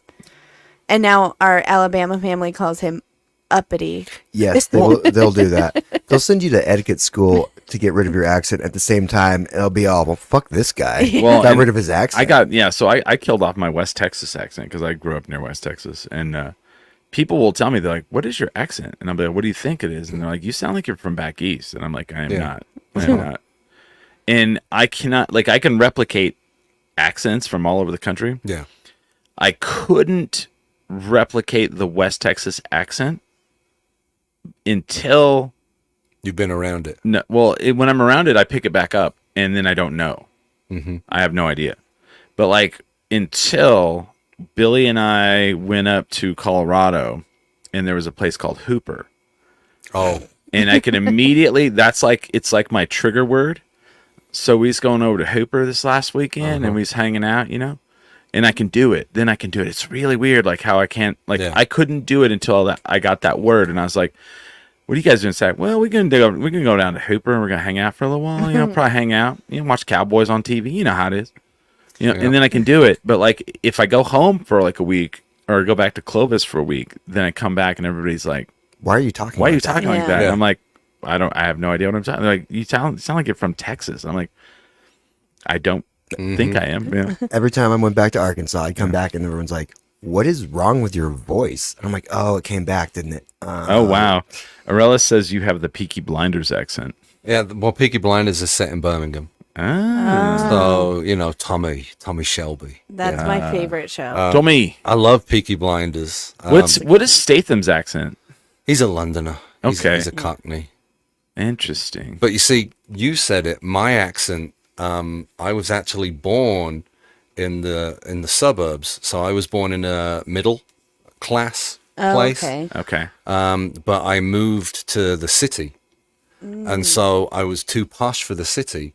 And I'm saying city, I normally say city, but I was too posh for the city, and I was too common. And so I went to school in the middle upper class, and I lived in the city. I have a couple of questions for you that are about England. So when you were growing up, what kind of cars did your family have? You're asking someone who doesn't know cars that well, but my dad had a Mini once, and my dad's 6'4". The Austin Mini? Yeah, like an 80s Mini. Yeah. Which how tall is he? 6'4". Your dad's 6'4", and he sat in an Austin. Like Mini Cooper in America is No, not they're like tiny. No, a Mini lives up to its name in England. Yeah, it is not a joke. But I think he had a Vauxhall Cavalier. He was a Vauxhall. I mean, my dad's still around. I don't know what he drives now, but I think he had a Vauxhall Cavalier. But I'm not a car guy Oh shit! at all. Oh shit! What? Josue? Josue has arrived. Oh, okay. So the haters have arrived. Let me get my guitar and I'll play Wonderwall. Oh boy. Is Josue your Wonderwall? Josue is something. So wow. The other question I have you seen Saltburn? No. I haven't watched it yet either. What's that? It's a show that's on. It's a movie that's on Amazon Prime, and everybody's like, it's the movie where everybody's like, man, you haven't seen it? It's fucking crazy. And then you go watch it, and you realize that movies are really toned down nowadays because it's not fucking crazy. It's kind of whatever. But it takes place it's all about. I know this is a story that's never been told. It's all about a middle class young lad that gets mixed up with the posh upper class. Net stories have been told. I know. Huh? It's fucking dumb. I don't know. We watched it, and everybody's like, "Have you not seen it? Have you not seen it?" It's one of those like movies, Yeah. you know? And so we watch it, and I was like, and I didn't realize like, and then you go back, people bring it up like when you go out. Have you apparently you've heard of it. You've heard of it. I've heard of it. No. I never watch the things that people say I should until way later because otherwise it ruins it for me. Well, and then everybody's like, that bathtub scene. And I'm like, so? And like, it was gross. And I'm like, and I literally looked at someone and I go, we have the internet.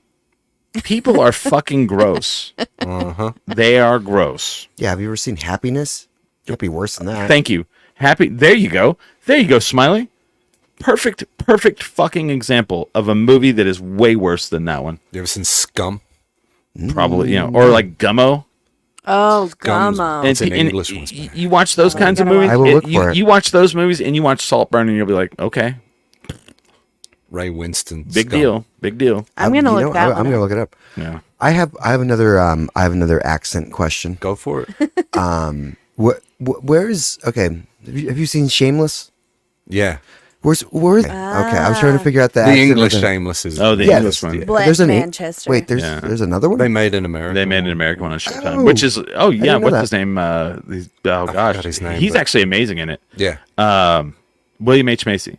Oh, Yeah. really? Yeah, and he plays I the love dad, him. and he's just a fucking train wreck. The whole family's a train Yeah. wreck of Well, no, people. I saw the entire Yeah. British then series. America did like I think 12. Yeah. Wow. Yeah. There's Yeah. only They like do. 7. It's like what they did in The Office. You know, they just. Well, because Yeah. in England they'll do like five seasons, that's and it. it'll be the most popular show on TV, and they won't go except for Great British Baking Show. I think there were 7 seasons of or 7 series of. Yeah, Shameless. because IT Crowd is like one of my favorite shows. I Yeah. love that and show. and they just and it's so amazing, and then they just stop. Well, that's Well, I- Manchester for. Yeah. Is that what that is? Okay, I was trying to figure out. All right. Oh, speaking of gross stuff, I need to bring this up. This is for you, Oh, nice. Oh fuck. Here we go. Chris. Chris is Well, not. that was the show today. Go ahead. And then he mutes me. Okay, so progressive initiative has been taken in New Mexico. Okay. And New Mexico is seeking to outlaw necrophilia. Okay. Apparently, it As is we not should. specifically illegal. All right. I mean, apparently it's a problem here. Well- I mean, to be fair, What? hold on. Why were you looking at me? Hold on. Well, because we talk about cannibalism. Oh, well, that's different. It's cannibalistic adjacent. Okay. Just hold Okay. on. All Let right, me all get to like the end of it, and then you'll see why. Okay. Well, I want to say, I'll give you if the they're trying to benefit of outlaw necrophilia, I was about to downplay that doesn't seem like a problem that we really need to work on. But that. I've never been in a morgue. Who knows? hold what on. happens? Hold on. I live next door to a Funeral home. that is being remodeled to be reopened, so maybe this is a good idea. Yeah. See? After all. Yeah. Okay. Are you ready? Yeah. So I'm gonna read highlights of this article because, like, mind Highlights. blown.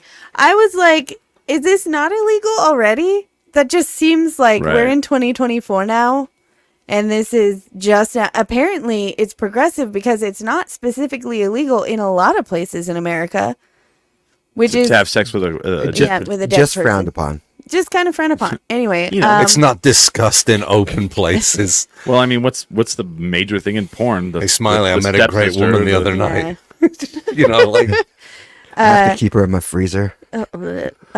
So as somebody who has worked in a funeral home, like bleh, in a surprisingly progressive move, New Mexico's legislative landscape is about to introduce a radical change to every New Mexico person's daily schedule with the introduction of a bill aimed at outlawing necrophilia. So that's how it started. How would that interrupt our schedule? I don't know, but apparently, Well, I hold mean, on, Chris. This is some Hold on, dynamic Chris. writing by this journalist. right. Hold on.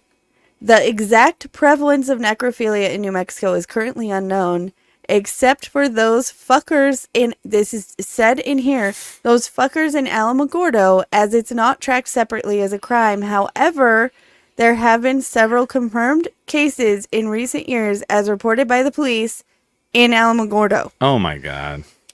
Um, My father passed away recently in Alamogordo. Yes. Representative Lord. So the person, so I thought they were talking about like the Lord, but actually it's some politician named Lord, who is emphasizing that the rarity of such crimes does not diminish their gravity,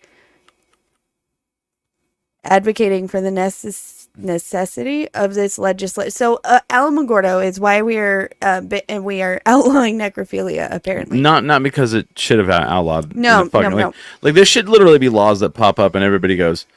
Sure. They bring it in and they're like, oh, you know what? We don't have illegal here. Like, this should be like the conversation that they have at the roundhouse. You can have sex with a corpse. Everybody be like, what? Well, all right, no more, right? The reason it wasn't specifically like laid out, I did research, is because apparently like desecrating a corpse until somebody in Alamogordo did a thing, and no, I did it nice. I was very nice to the corpse. And they argued that necrophilia. Their defense attorney argued that necrophilia is not illegal. Wow. Specifically, huh? So here we are. I mean, it's a technical defense. I mean, to be they were fair, just doing their job. To be fair, if I accidentally had sex with a corpse, didn't know it, I would want my lawyer to be like, well, "We're going to take the defense." Okay, it's but not Christopher, how would you?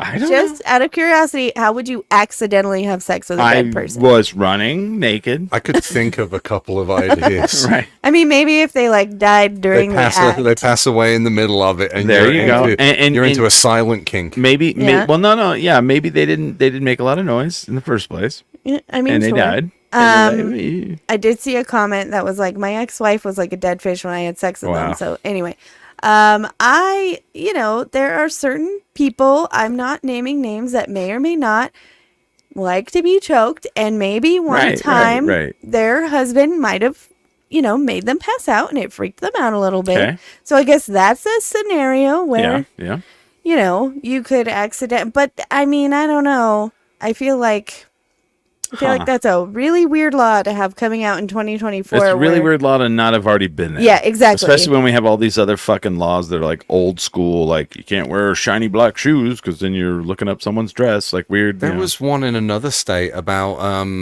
making lynching illegal, and it was not passed. What? Look it up. Yeah. I mean, I wish that I could happened say last year, but yeah. I wish I could say I was surprised, but And yet cannibalism is illegal. Who are you hurting there? Well, I mean, I think we're onto something. There could be consensual cannibalism where it's like you could take a chunk out of my arm and eat it. There's a whole episode of IT Crowd about cannibalism. There is. There's also a whole episode of 10 Drink Minimum somewhere about cannibalism that Chris really enjoyed. Deleted it. You bastard. I'm not. I don't understand the These people want. Do you want to eat somebody? I didn't say I wanted to eat somebody, but I'm saying if I'm curious. Yes, you do. If I'm curious. He does. He for sure does. Be fine with that. I think if people are curious, and look, like humans can give consent, whereas other creatures can't. So I will send you a lot of articles. This is very dominant in hominid cultures throughout the millennia. It's true. If you eat each other. That's how you get mad cow's disease, the human version. Right, yeah. No one said you mad eat the brain. disease. Mad Craig's disease. Jesus. Anyway, so, I did that for you, Chris. I know how much you love hearing about death. And I don't care about that. No. Oh, it's just the cannibalism. Ming and I made... Okay. It's just the cannibalism. I want to go back to the salt burn thing. I think, like you in your 40s? Yeah, I'm 43. Okay. Are you? You're not. No, you are. Yeah. We're talking about like something, and someone's like, "Well, that's disgusting," and I'm like, "This is and I'm like, you want me to watch Saltburn and be like freaked out about it? I fucking watched Faces of Death when I was a kid. I watched Faces of Death. I watched Faces of Death. You know what that is? It was these videos that you could buy. Blockbuster wouldn't have had them, or like Hollywood.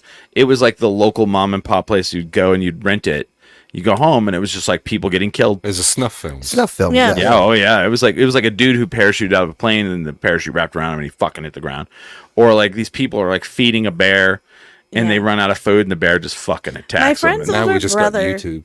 Yeah, right. Well, then, like Ming and I are talking about that, and he's like, right, and I was like, and then we had like Rotten.com. Oh yeah. Then we had like someone got their head blown off with a shotgun, and I'm like, so you want me to watch Saltburn and be like, oh my god, Mm-hmm. no. Yeah. Somebody lost their minds because I told them that I let my 2-year-old watch Jurassic Park, like the original one. Yeah. And they were like, that's too violent. Oh blah, my blah, God. blah. And I was like, To really? read the book? Crazy. I'm like, first of all, he enjoys dinosaurs. Second of all, like, I want him to not. I am trying to have my little best friend that'll watch horror movies with me someday. And how is so that you're my gonna mom? happen? Because that's what my mom did. My and mom's you turned out fine. My mom's like, we're gonna watch Friday. I'm like 5, and she's like, when there's boobs, cover your eyes. Yeah. Okay, Well, but like someone get their head chopped off with a machete, totally fine. That's the weird thing with American culture. Yeah. Isn't it weird? I don't know. My whole thing is like I let my kids kind of decide if something is too much for them. So like our oldest can't even handle Guardians of the Galaxy because there's one scene in the very beginning where mom and a daughter might die and we try to explain like, no, it'll be okay because like superheroes and she can't. So I'm not going to like force her to watch something.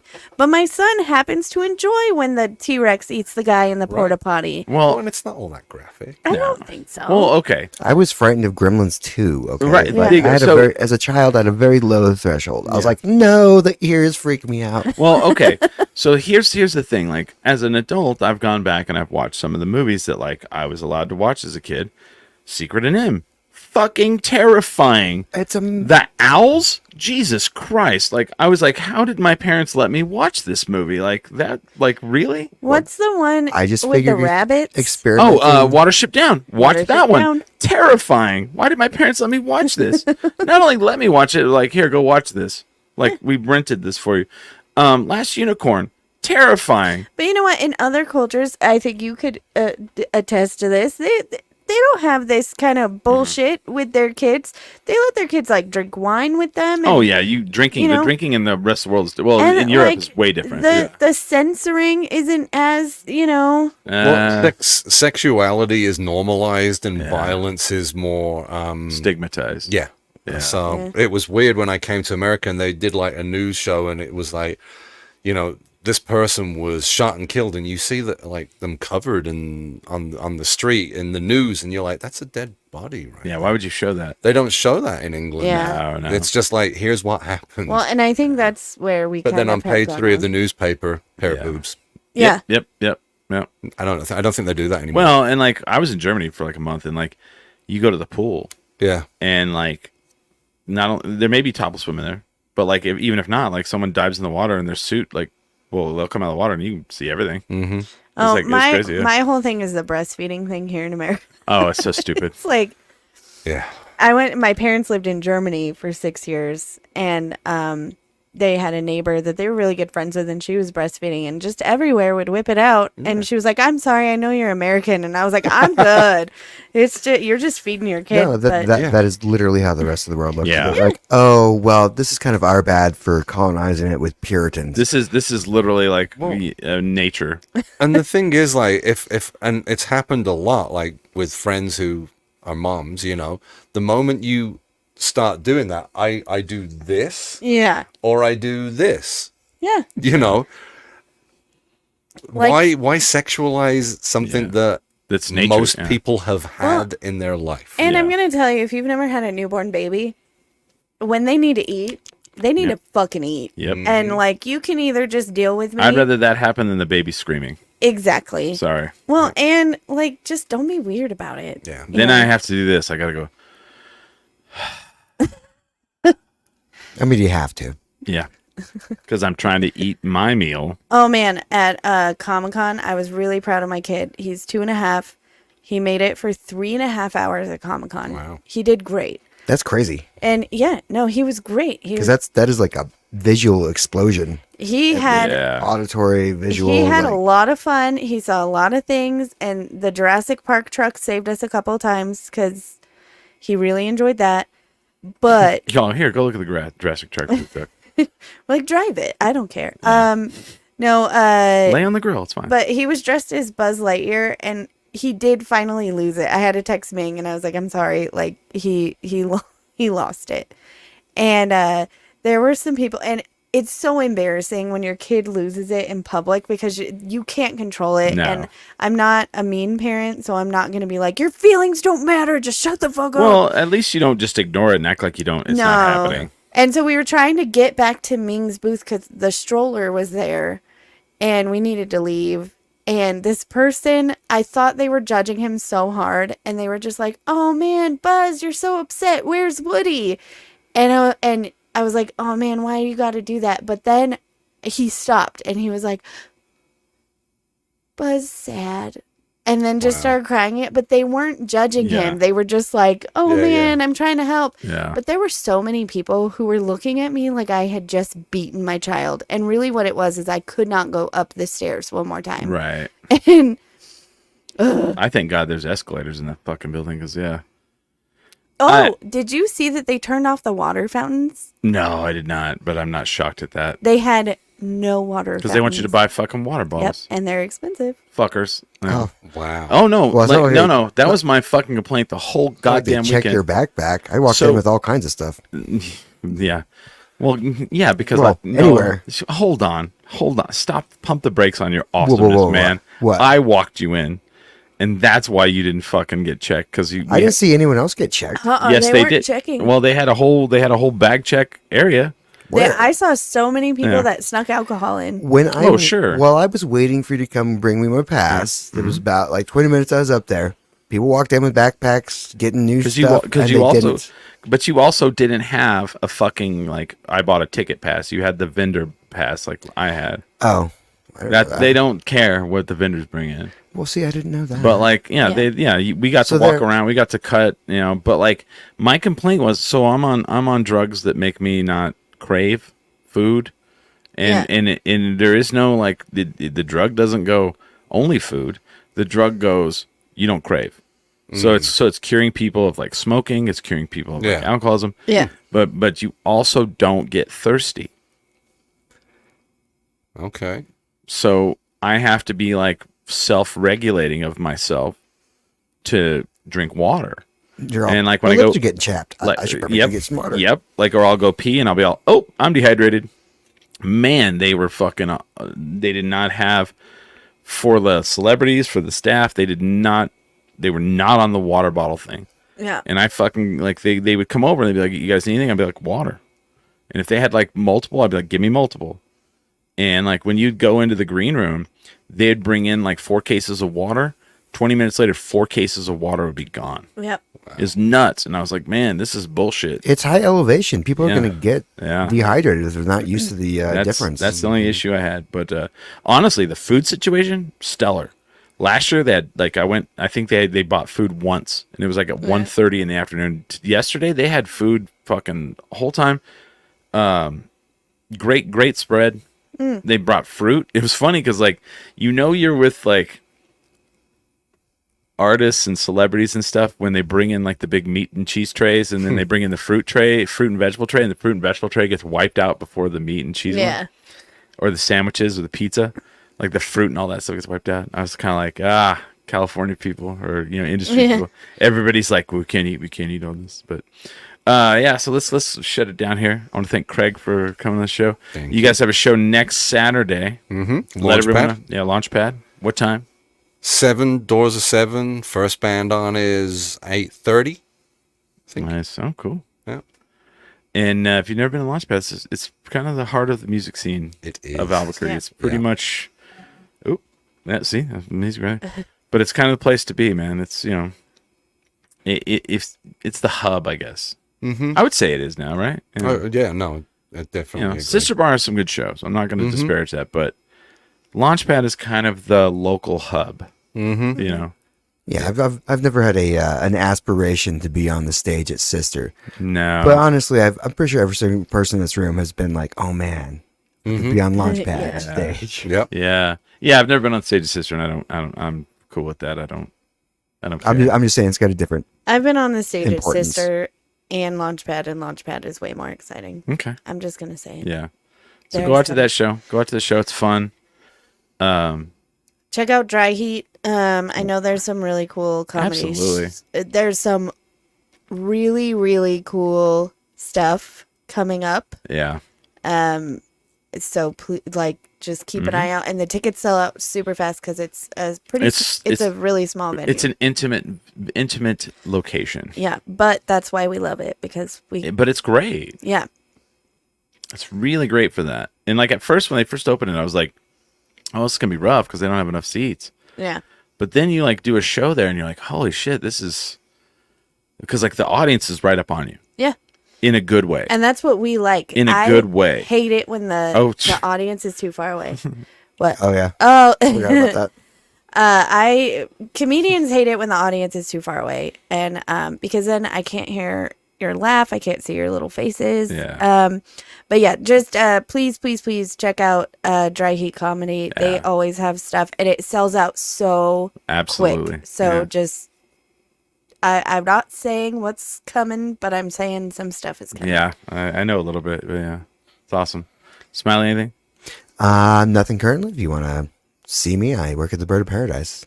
Come on by. Yeah. Say hi to me. He'll fight you outside if you want. Yeah, man. I'll fight someone for you. He has a bulletproof vest and everything. Just kidding. Please don't fight James. Happen violence. Yeah, no. I mean, that's not going to work that way. But I mean, don't try to attack me because will attack back. Right.